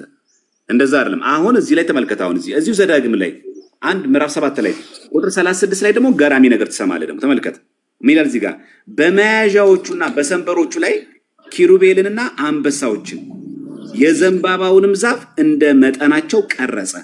ምን ተቀረጸ? አሁን እዚህ ጋር አንበሳ፣ ዘንባባ ዛፍ ተቀረጸ። አንበሳም በቅርጽ የቤቱ የመቅደሱ መግቢያ በር ላይ መቅረጽ ይፈቀዳል? እሺ ዘማርያም አንድ ጥያቄ ልጠይቅ። ሰለሞን ቤተ መቅደሱን የሰራው በማን ትእዛዝ ነው? እሱማ ጨረስን እኮ በእግዚአብሔር ትእዛዝ ነው ማለት ነው። በእግዚአብሔር ትእዛዝ ነው። ስለዚህ የተሰሩት እነዛ ነገሮች የተሰሩት በእግዚአብሔር ትእዛዝ ነው። ሰሎሞን ከእግዚአብሔር ትእዛዝ ውጪ ቢሆን እግዚአብሔር ራሱ ያስቆመው ነበረ። እነዛ ሲኖሮችንም ጭምር ሲስል ከእግዚአብሔር ትእዛዝ ውጪ ያፈነገጠ ቢሆን ኢሚዲየትሊ እግዚአብሔር ያቆመው ነበር። ስለዚህ የተሰሩት በእግዚአብሔር ፈቃድ ነው። ትእዛዙን አሳየኝ እግዚአብሔር። ይኸው ዘንባባና አንበሳ ቀርጸ እዚህ ጋም ደግሞ የኪሩቤልና የፈነዳ አበባ ቅረጽበት ያለበትን ማስረጃ አሳየኝ። ልክ እግዚአብሔር አምላክ ሰለሞን ቤተ መቅደሱን የሰራው አዳምጣይ እግዚአብሔር አምላክ ለምሳሌ ለሙሴ ታቦትን ሲሰራ ነግሮታል አልነገረውም? ነግሮታል። ስለዚህ ታቦት ከምን እንደሚሰራ አንድ፣ ሁለተኛ ነገር ደግሞ ታቦቱ ሲቀርጽ ወርድ ቁመቱን ጭምር ኪሩቤል ራሱ ከምን እንደሚሰራ በዝርዝር ነግሮታል አልነገረውም? ነግሮታል። ልክ እንደዚህ ሁሉ ታቦትን ቀረጽ፣ እንደ በፊተኞቹ አድርገህ ስራ፣ እንደዚህ አድርገህ ወርድና ቁመቱን ብሎ ከነሚሰሩ ሰዎች ከነሚሰራበት ማቴሪያል እንደነገረው ሁሉ ለሰለሞን የፈነዳ አበባ እንዳትረሳ፣ አንበሳዎችን፣ በሬዎችን፣ ዘንባባዎችን ቅረጽ ሳልኩ አይደለም። ከስዕል አልፎ ቅረጽና ቤተ መቅደስ መግቢያው በር ላይ መያዣዎቹ ላይ አድርግ ያለበትን ትእዛዝ አሳየ። መጽሐፍ ቅዱስ ላይ ሁሉም አልተጻፈም፣ የለም፣ አልተገለጸም።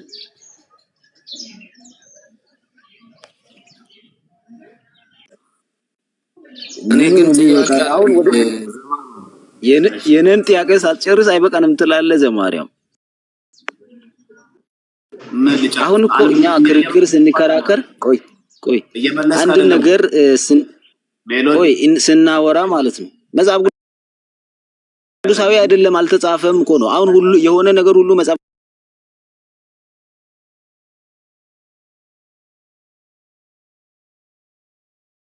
ቅዱስ ላይ ተጽፎ እንዴ አልተጻፈም።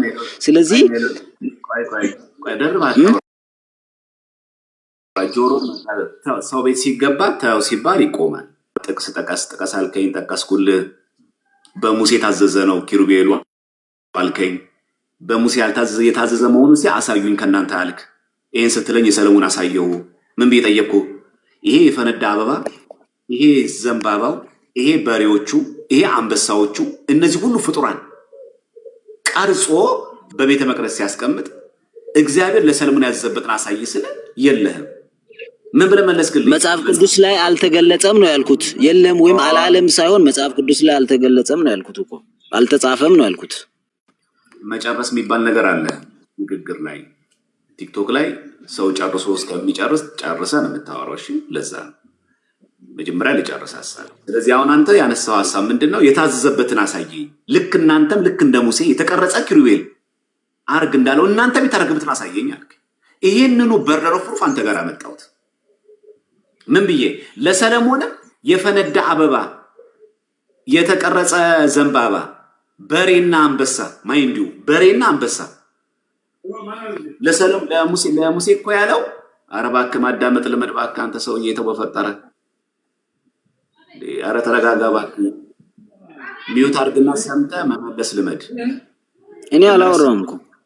እሺ ሚዩት አድርገው፣ ድምጽ ያስተጋባል። ቤት ውስጥ ሆነ ከሆነ ድምጽ በጣም ነው የሚያስተጋባው። አንተ የጠየቀኝ ጥያቄ ከመጽሐፍ ቅዱስ የታዘዘበትን አሳየኝ አልከኝ። ልክ እናንተም ስዕል እንደዚህ የምታደርጉት የእግዚአብሔር ክብር የሚገለጥ ከሆነ የታዘዘበትን ይሄን አርግ የሚል ትእዛዝ አምጣልኝ አልከኝ። ይሄን ጥያቄ ስጠይቅ ለምን ትበሳጫለህ አንተ? ምን ብዬ ጠየቁ? ለሰለሞን ቤተ መቅደሱን ሲሰራ ይሄንን ዘንባባ፣ ይሄንን የፈነዳ አበባ ማይንዱ በሬና ምን ከእንደጋ ደግሞ አንበሳዎችን በሩ ላይ ቀረጸ ነው የሚለው። ቀረጸ ቅርጽ ነው፣ ጠርቦ ማለት ነው።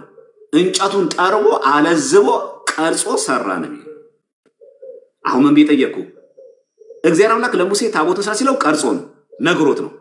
ወርዱን ቁመቱን ከግራር እንጨት ታቦትን ስራ። አዛዡ ማን ነው? እግዚአብሔር። የታዘዘበት የታለ ብንባል እናሳያለን ወደ ዘጸአት ላይ። ስለዚህ ሙሴ ከማን አምጥቶ ሰራው ብንል አይ አልተጻፈም እኮ አንልም። የተጻፈ አለን። ሙሴ ታዘዘበትን የኪሩቤልን እንደሚናተፉ አውራ ዶሮ አድርገህ በታቦቱ ላይ አድርግ ብሎታል። ትእዛዝ አለው፣ ተቀባይ አለው፣ የተሰራው አለ ታቦቱ። ልክ ዘሴ ሚስትሩ አንተ በዚህ በርደር ኦፍ ፕሩፍ ሰለሞን እንዲያርጎ ሰርቶታል። አንተ የጠየቅን ጥያቄ ልጠይቅ ለራስህ። የቱ ጋ ነው ሰለሞን ታዞ የፈነዳ አበባ ስራ ብሎ የሚተሰዝ የተጻፈው? ስላልተጻፈ አሁን ወደ አንተ መጣ። ምን አልክ? መጽሐፍ ቅዱስ ሰው ነገር አልጻፈም። ጥሩ፣ ስላልጻፈ የሰለሞን ነገር ከየት ነው ያመጣው? ተሳስታ ሰለሞን ለዋል አንለው። የተጻፈ ነገር እኮ የለም። እግዚአብሔር አምላክ እንዲያርገ የፈነዳ አበባ ስራ፣ የፈነዳ እንትን ዘንባባ አድርግ፣ ከእንደገና ደግሞ በሬዎችንና ደግሞ አንበሶች ስራ የሚል እኮ ጥቅስ እኮ የለም። በሌለበት ግን ምን አደረግን ማለት ነው? እኛ ፕሩፍ አደረግን። ከእግዚአብሔር ባይወደው ኖሮ ባይቀበሉ ኖሮ ይሄን አያደርግም ብለን። ጥቅስ ግን አላመጣ ነው አይታ ለምን ምን ብለህ መለስ መጽሐፍ ቅዱስ ሰው ነገር አልጻፈም የኔ መልስ ይሄ ነው ይሄው ጊዮርጊስ ላይ እኔ ስዕል ገለጣልሽ የጊዮርጊስን ስዕል ሳሉ እሺ የማርያምን ስዕል እንደዚህ እንዲህ መጻፍ አይጠበቅበትም ይጠበቅበታል ግድ ካልከኝ የሰለሞን አሳየኝ ያውም እኮኛ በሬ አይደለም እኮ ቀርጸን ያስቀምጥ ነው ዘንባባ እኮ አይደለም ቀርጸን ያስቀምጥ ነው የፈነዳ አበባ እኮ አይደለም ቀርጸን ያስቀምጥ ነው አንበሳ አይደለም ቀርጸን ያስቀምጥ ነው ጊዮርጊስ የተጋደለበትን ሉተራውያን እንኳን የሚያረጉትን ነው ተክለ ሃይማኖት ሲጸልይ እግሩ የተቆረጠበትን ነው ድንግል ማርያም ልጇ አቅፋ ያለችበትን ነው በሬ እንኳን የተቀረጸ አበባ እንኳን የፈነዳ አንበሳ እንኳን የተቀረጸ አንበሳ ይመለክ መቅደስ ውስጥ በብሉይ ኪዳን ዘመንም ከዛ እግዚአብሔር አምላክ መቅደሱን ጨርሶ ሰለሞን ካጠነቀዋል ምን አለ አይኔ ጆሬ በዚህ ቤት ናቸው በሬው በተቀረጸበት ታቦት ብቻ እኮ አይደለም ያለው ኪሩቤል ብቻ እኮ አይደለም የተቀረጸ እኮ ፈነዳ አበባ እኮ አለ አንተ ተጠቀስከው ጥቅስ ደግሞ ዘዳግም ላይ ምን አለ በላይ በሰማይ በታችም በማናቸውም በሚንቀሳቀስ በማንም ነገር አታርግ ይላል ደግሞ እንዴት ታስታርቀዋለህ ከዚህ ጋር ዘዳግም ላይ ያዘዘ እግዚአብሔር አምላክ እንዴት አንደኛ ነገሥት ላይ ደግሞ ይቀየራል እግዚአብሔር ደግሞ አይቀየርም ሁሌ ቋሚ ነው እግዚአብሔር ምንም ነገር የተቀረጸ ምስል አንተ አታድርግ ብሎ የከለከለ እግዚአብሔር አምላክ ሰለሞን ሲያደርግ እንዴት ዝም አለው እግዚአብሔር አምላክ እንደኛ ሼም ይዘዋል እንደኛ አፍሮ ዝም አለው ሰለሞን ከልክያለሁ እኮ ዘዳግም ላይ ለአባት ለሙሴ እኮ ነግሬያለሁ ምንም የተቀረጸ ምስል አይቻልም የፈቀድኩት ታቦቱና ኪሩቤሉን ብቻ ነው ለምን አለው እንዴት በቤተ መቅደሱ ካለቀ በኋላ አይኔ ጆሮዬን በዚህ ቤት የሚጸልዩን ጸሎት ሰማለሁ ለምን ቃል ከን ይገባለት ያልተገባ ነገር ቀርጸሃል ያልተገባ ነገር መቅደስ ውስጥ አስቀምጣል እኔ በዚህ ቤት አልገኝም ለምን አለ እንደውም ሰለሞን ቤተ መቅደስ ሲጨርስ ምን ሆነ ብሩ ደመና መጥቶ ጋርዱና መቅደሱ እንዳለ ተሞላ ከክብሩ የተነሳ ሰለሞን እንኳን መቆም አቅቶ ተደፋ ያ የተቀረጸ የፈነዳ አበባ ባለበት ያ ዘንባባ ባለበት ያ በሬና ያ አንበሳ የተቀረጸ ባለበት ግን ቤተ መቅደስ የሚመለከው ግን እግዚአብሔር እኮ ነው የሚመለክ እግዚአብሔር ባለበት ነው የተቀረጸ አንበሳ ያለው ስለዚህ አሁን አንተ ከኦሪት ዘዳግም ጋር ካለው አንተ ከጠቀስክልኝ ጋር አንተ ሳነሳው ማለት ነው እንዴት ነው ኮርሌት አድርጋ አስታርቀ ሪኮንሳይል የምታደርገው ቀጥላው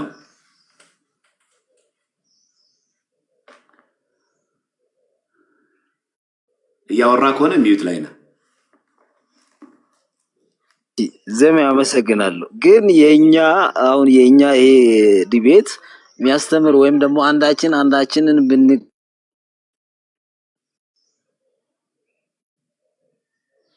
ለሚሰማው ለብዙ ሰውም ፍሬ አይኖረውም ደግሞ ለኛም ደግሞ ህይወታችንን አያንጽም አሁን እኔ ትክክለኛና ግልጽ የሆነ ምላሽ ሰጥቻለሁ ምንድነው ያልኩት ሰለሞን ቤተ መቅደሱን እንዲሰራ ያዘዘው ማን ነው ብዬ ነግሬሃለሁ ስለዚህ ሰለሞን ቤተ መቅደሱን እንዲሰራ የነገረው እግዚአብሔር ከሆነ ከእግዚአብሔር ፈቃድ ውጪ አንድ ነጥብ ሶል ቢያስቀምጥ እግዚአብሔር ያፈርሰዋል ማለት ነው አይቀበለውም ይሄን ነገር ማለት ነው ግልጽ ነው አይደል አሁን እኔ ያወራው አትግባ አንተ ያወራ አልገባውም እኔ ማለት ሰለሞንን ቤተ መቅደስ ለምሳሌ ያክል ልጁ አባቱ ዳዊት ይሰራ ነበር ለመስራት ፈልጎ ነበር ባንተ እጅ ላይ ብዙ ደም ስላለ አንተ መስራት አትችልም ልጅ ሰለሞን ይሰራል አለ እንደተባለው ልጁ ሰለሞን ሰራ ስለዚህ ልጁ ሰለሞን እንዲሰራ ሲያረግ እግዚአብሔር ትእዛዝ ሲሰጠው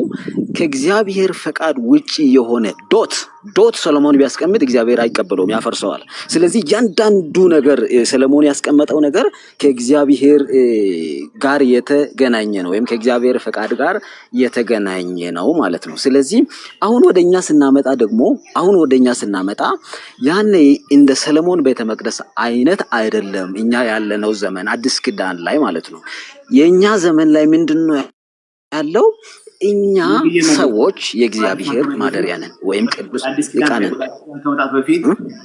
ከመምጣት በፊት እኔ መለስኩልህ መልስ ምንድነው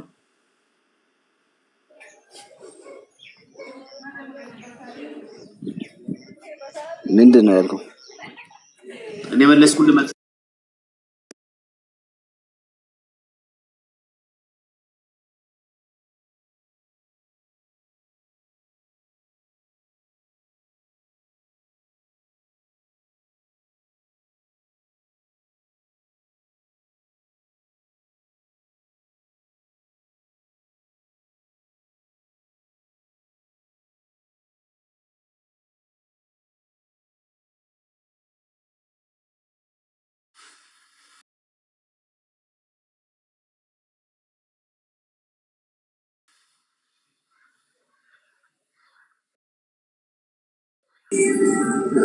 ይቅርታ ሰላም ላንተ ይሁን ዘማርያም። እኔ ጥያቄ አለኝ ማውራት እችላለሁ?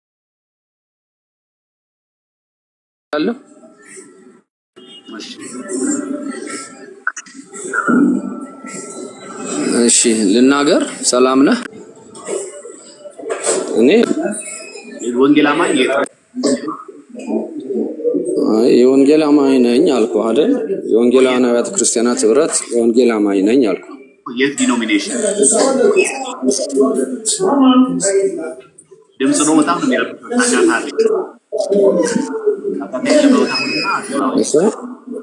ይሰማሃል አይደል?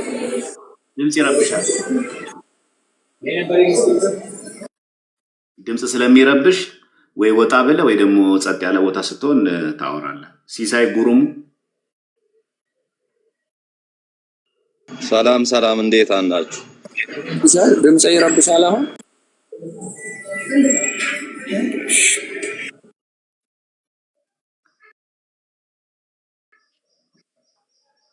እሺ በቃ አታስገቡት፣ ያንን ሰውዬ አታስገቡት። በቃ ምንም የምናወራው ነገር እየገባው ስላልሆነ ተውት። እሺ ሲሳይ ጉሩሙ ሰላም ብያለሁ ለሁላችሁ። እግዚአብሔር ይመስገን። ከየት ቤተ እምነት ነው?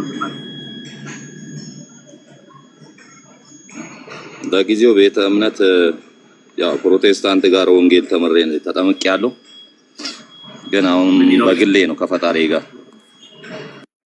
ምን ዲኖሚኔሽን ነህ? ሙሉ ወንጌል። ሙሉ ወንጌል ጥሩ። ኦርቶዶክስ ነበርክ? አንድ አመት ሆነኛ። ኦኬ ፕሮቴስታንት ከሆንክ ነው ወይስ ኦርቶዶክስ ከሆንክ?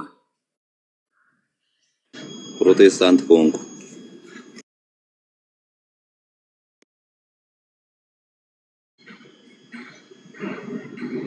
ያው ሙሉ ትምህርቷን አናውቅም፣ ግን ያው ሰው የሚያደርገውን ምናምን ሰው እንደሚከተለው ዝም ብለን እንከተል ነበረ። ትምህርቷን ግን አናውቅም። ስለሰው አልጠየቅኩም። ስለሰው ሳይሆን የጠየቅኩ ኦርቶዶክስ ቤተክርስቲያን ትምህርቷን ታውቃለህ ወይ ነው። ስለሰው አልጠየቅኩ። እኔ አላውቅም። ለምን?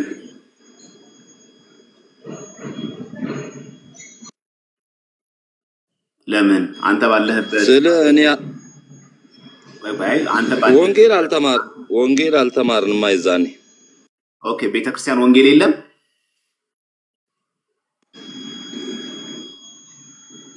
የለም ብዬ አልደመድምም። እኔ ግን በሰዓቱ ስለ ክርስቶስ ወንጌል አላውቅም እኮ። በሰዓቱ ያላወቀው የቤተክርስቲያኗ ችግር ነው ወይስ አንተ አለማወቅህ ነው?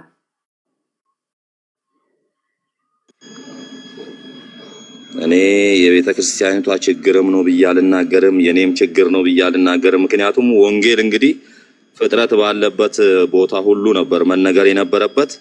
አዎ ቤተክርስቲያን እኛ ጋር ወንጌል አልተነገረንም። እርግጠኛ ነህ? ወንጌል አይሰበክም ይሰበካል ብዬ እኔ አልኮንንም። ምን አለ መሰለህ፣ አይ እውነታውን መናገር ያለብን። አይ አንተ ኦርቶዶክስ እያለ ቤተክርስቲያን በአካባቢ ነበር አልነበረም? በምትኖርበት ሀገር አካባቢ የተወለድክበት ሰፈር ምን የትኛውም ከተማ ላይ ቤተክርስቲያን ነበር አልነበረም? አለ ጎረቤት ያለ ቤተክርስቲያን። ጥሩ። ቤተክርስቲያን ላይ የእግዚአብሔር ቃል መጽሐፍ ቅዱስ ተይዞ ይሰበካል አይሰበክም? ጠዋት ነው ሄዶ እኔ ቅዳሴ ነው። ቅዳሴውም እኔ በማላውቀው ቋንቋ ስለሆነ አላውቀውም፣ አይገባኝም። ጥሩ። ቅዳሴ ጠዋት ይላል። ቅዳሴ ላይ ምን ይነበባል ስታስቀድስ? አሁን በሰዓቱ ሲባሉ የነበሩት እኔም ማውቀውን ብቻ ነው እንጂ እኔ ትርጉሙን አላውቀውም። አንተ የምታውቀው አንተ ስታስቀድስ የሰማውን ነገር። እኔ ሳስቀድስ የሰማው እንግዲህ ከስማችን እየተጠራ ምህረት ሲለመንልን የክርስትና ስማችን ማለት ነው። ከዛ በሰላም ወደ ቤት ግቡ የምትሏን ነው የምንጠብቀው እንጂ ይሄን ያህል ወንጌል አላውቅም። መጽሐፍ ቅዱስ ሲነበብ አልሰማህም? ቅዳሴ ላይ ይሄ መጽሐፍ ቅዱስ አይነበብም? በግልጽ አሁን ጴንጤዎች እንደሚናገሩት መዳን በኢየሱስ ነው፣ ሌላ መዳን የለም የሚል ወንጌል የለም። ያው ስርዓቱ አለ። ያቺ ስርዓቷን ስለማላውቃት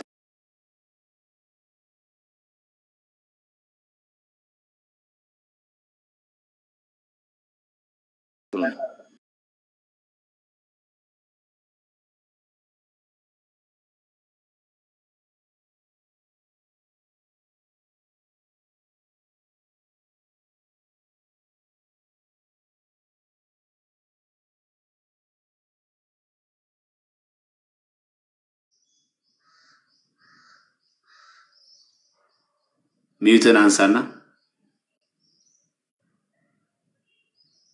እንዳልተማረ ነው የሚቆጠረው። ምክንያቱም ማስረዳቱ ሲሳይ ይኸውልህ አሁን የምታወራው በሚገባ መልክ ነው እያወራሁ ያለሁት። ለምሳሌ ግልጽነት እናውራ ካልክ አዲስ አበባ ላይ የት ቦታ ነው ያለው? ለምሳሌ አንተ የነብይ ያደክበት ቦታ ለመናገር አስፈላጊ ከሆነ ካላስፈለገ ተው፣ ችግር የለውም። ለምሳሌ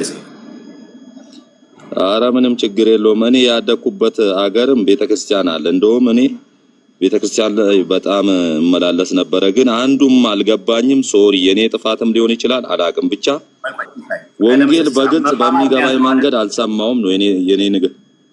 ቆርጠው ለጥበስ ይሳየለ አንድ ነገር መታወቅ ያለበት ነገር አለ። አንተ ባለህበት አካባቢ ላይ ቅዳሴ ተቀደሰ ማለት ካህኑ ወንጌል ያነባል። ወንጌል ማለት ከመጽሐፍ ቅዱስ ከዚህ ነው የሚያነባው፣ ከየትም አይወጣም። ከአራት ወንጌላውያን በየቀኑ የምታስቀድስ ከሆነ 365 ዓመት እስከ ዓመት የምታስቀድስ ከሆነ ዓመት ሙሉ ታስቀድስ፣ ዓመቱን ሙሉ መጽሐፍ ቅዱስ የምትማረው መጽሐፍ ቅዱስ ይነበባል። ማን? ካህኑ። ሁለተኛው ቄስ ከሐዋርያት ሥራ ያነባል። ዋናው ዲያቆን ከጳውሎስ ከ14ቱ መልእክታት ያነባል። ሁለተኛው ዲያቆን ከጴጥሮስ መልእክት፣ ከያዕቆብ መልእክት፣ ከዮሐንስ ራእይ ያነባል። አለቀ። መጽሐፍ ቅዱስ አዲስ ኪዳን አለቀ። እዚህ ጋር ይሄው እዚህ ጋር አለቀ። ይሄ ማለት ተዕለት አሁን ዛሬ ሲሳይ ሲወለድ የመጣ አይደለም። ነገ እሑድ ነው፣ አስቀድስ።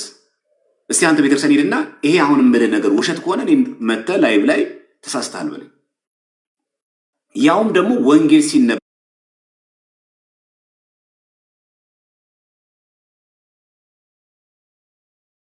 ጧፍና ሻማ ይብራ፣ ምክንያቱም ወንጌል ብርሃን ናትና።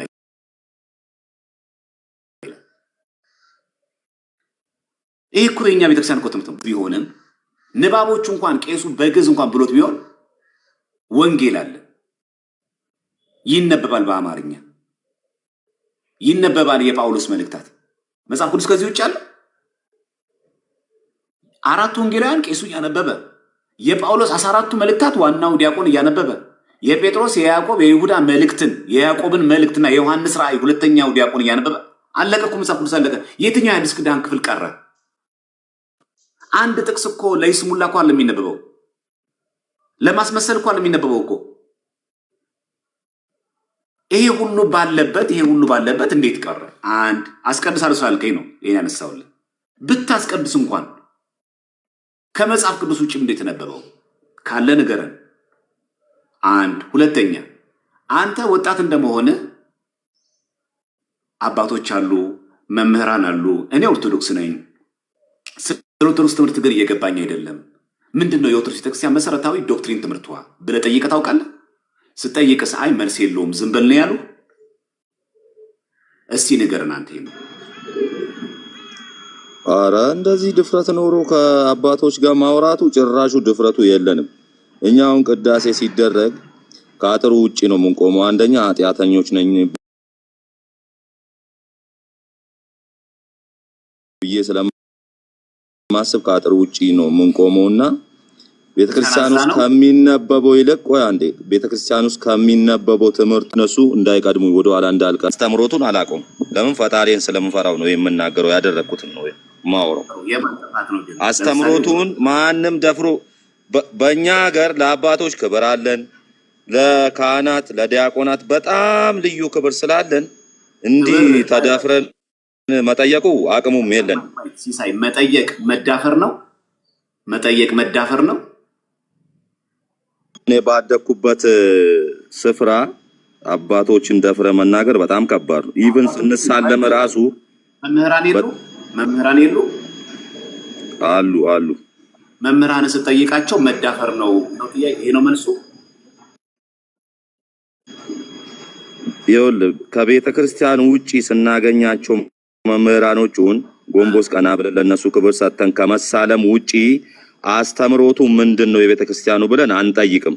ፍርሃቱ አለን። ምክንያቱም እነሱን ስንዳፈር እነሱ ስንጠይቅ እግዚአብሔር እንደመዳፈር ነው ብዬ ነው የምቆጥረው ነው። መዳፈር ትርጉም ምንድነው? የመዳፈር ትርጉም መዳፈር ማለት በቃ ቆይ አዳም ጠይቁ አይደለም። ለምሳሌ አንተ ኦርቶዶክስ ነበርክ ከዛሬ ዓመት በፊት አንተ መምህራን አሉ ሚዲያ ላይ እኛም አለን መተህ እኛ እንኳን ቢያንስ ቲክቶክ ላይ ማገልገል ከጀመርን እኮ አሁን 5 ዓመት ሊሆነን ነው። መተህ እኔ ኦርቶዶክስ ነኝ ስለነቲ ምንም አላውቅም ልቤ እየተሸረሸረ ነው ያለው። እኛ ሀገር መምህራንን ስንጠይቅ እንፈራለን ከአክብሮት አንፃር እንዳልጠይቃቸው ፈራው። ስለ ኦርቶዶክስነቴ ግን ምንም ነገር ማቀው ነገር የለም ብለህ ጠይቀህ አረጋግጠህ መልስ ታጣ ነው ወደ ምንፍቅና የገባ ወደ ፕሮቴስታንት የገባ ወይስ ነው ሳትጠይቅ ነው የገባ? ቲክቶክ ራሱ ከጀመርኩኝ ዓመትም አይሆነኝ ገና ትላንትና ስለ ቲክቶክ አላቅም። ነገር ግን ቆም ብዬ ዝም ብዬ ማየት ጀመርኩ ራሴንና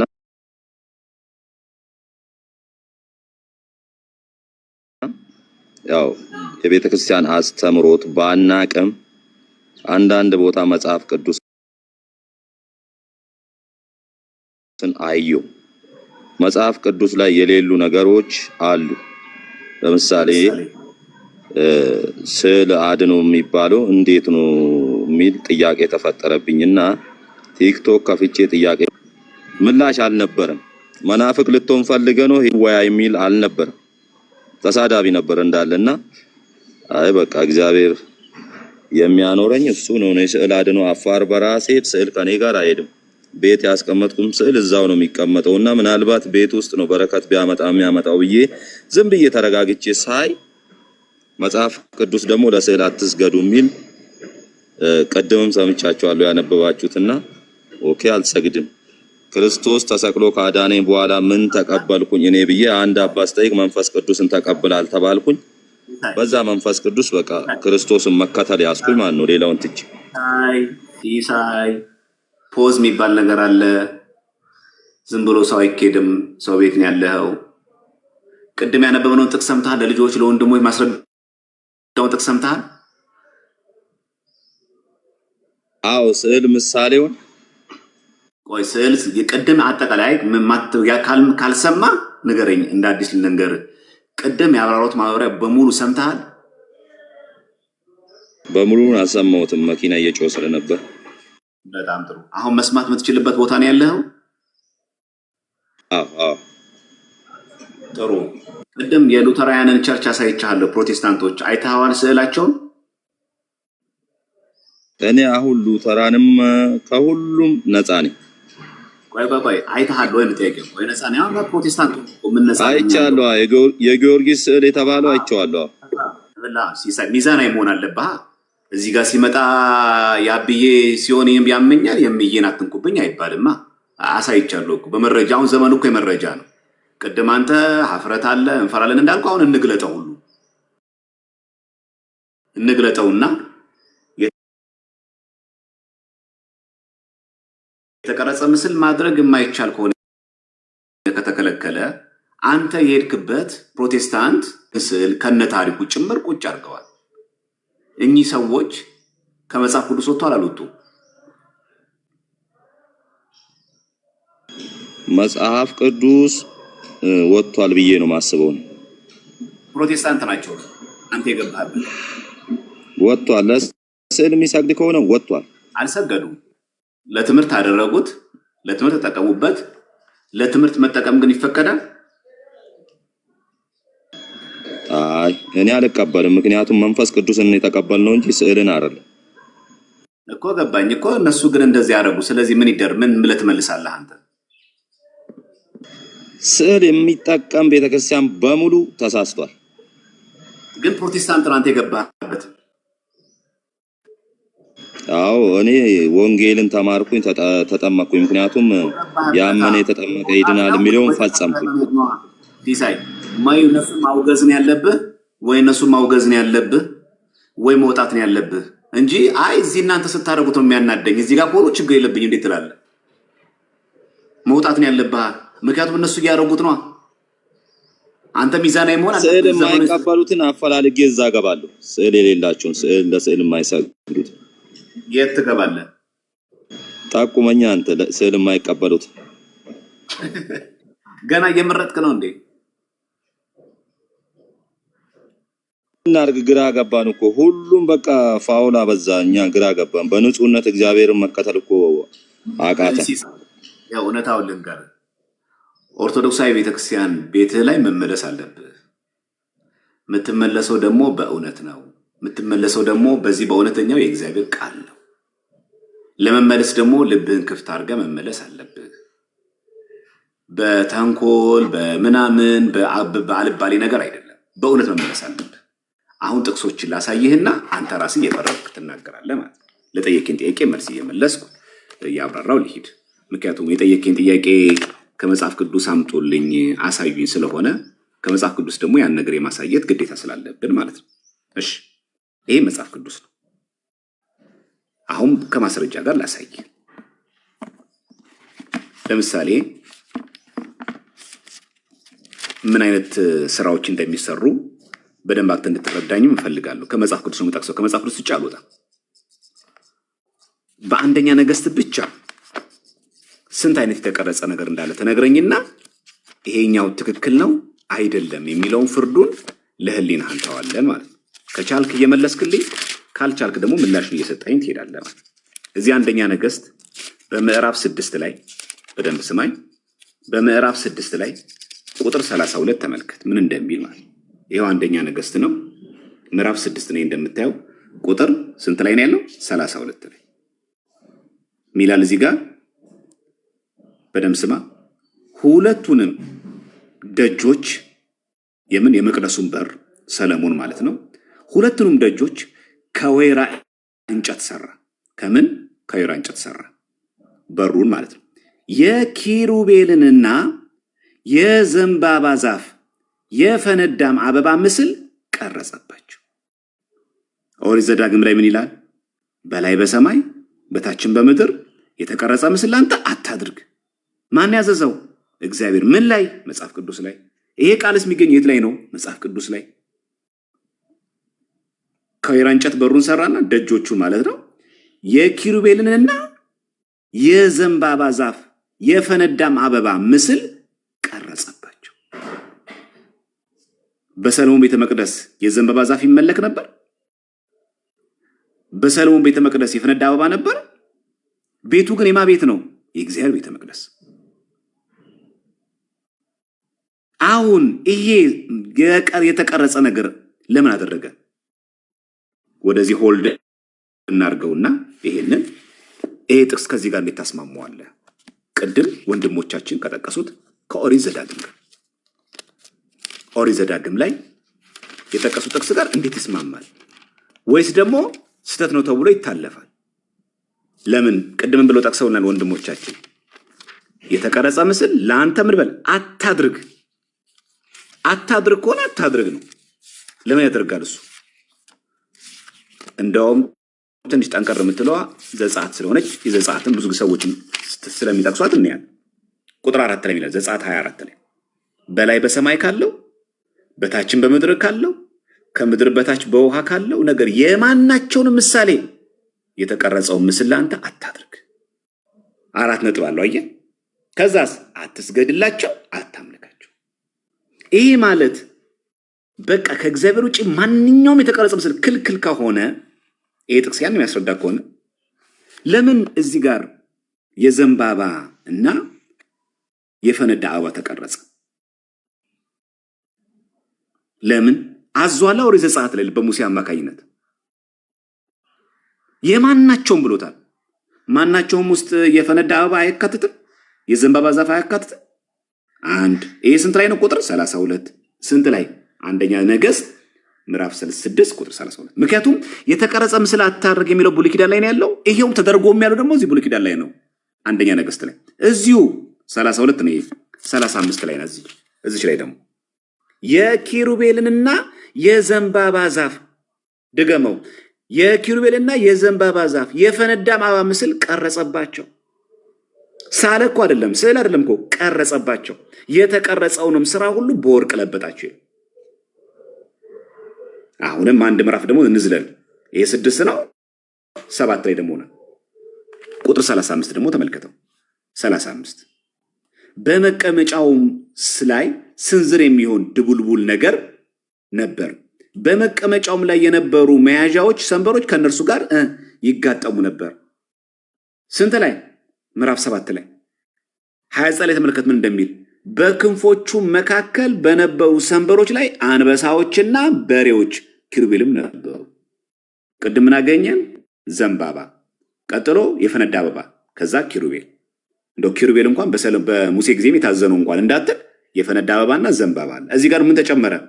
አንበሳና በሬ። የተቀረጸ ምስል ላንተ አታድርግ እያለ ሰለሞን ተሳስቷል እንበል፣ ፍጡር ነው ሰው ስለሆነ እግዚአብሔር እንዴት ዝም አለው? ቁጥር 35 ይሄ አንዳየን ማለት ነው። እሺ 36 ላይ ደግሞ በመያዣዎቹና በሰንበሮች ላይ ኪሩቤልና አንበሳዎችን ያው የዘንባባውን ዛፍ እንደመጠናቸው ቀረጸ። ምን ቀረጸ? አንበሳዎችን የዘንባባ ዛፍ ቀረጸ ነው የሚለው። እግዚአብሔር ለምን ዝም አለ? ኦሪት ዘጸአት ምዕራፍ 20 ያለው ትእዛዝ ለሰለሞን አይመለከተው? ለምን ዝም አለው? እሺ ከዛ እግዚአብሔር አምላክ በዚህ ቤተ መቅደስ ላይ ምን ሊያደርግ እንደቻለ እንዴት እንደተገለጠ ደግሞ እንመልከት። ምን አለው? ይሄ ቤተ መቅደስ ላይ እንከን ቢኖርበት እግዚአብሔር አምላክ ይሄ ሁሉ በተቀረጸበት ዘንባባ፣ በሬም አንበሳም በተቀረጸበት ይሄው አንደኛ ነገሥት 9 ላይ ቁጥር 3 ምን አለው? ተመልከት። እግዚአብሔርም አለው በፊቴ የጸለይከውን ጸሎትና ልመናን ሰምቻለሁ። ለዘላለም ስሜ በዚያ ያድር ዘንድ ይህንን የሰራኸውን ቤት ቀድሻለሁ። ሲቀድስ የተቀረጸውን አበባ ነጥሎ ነው?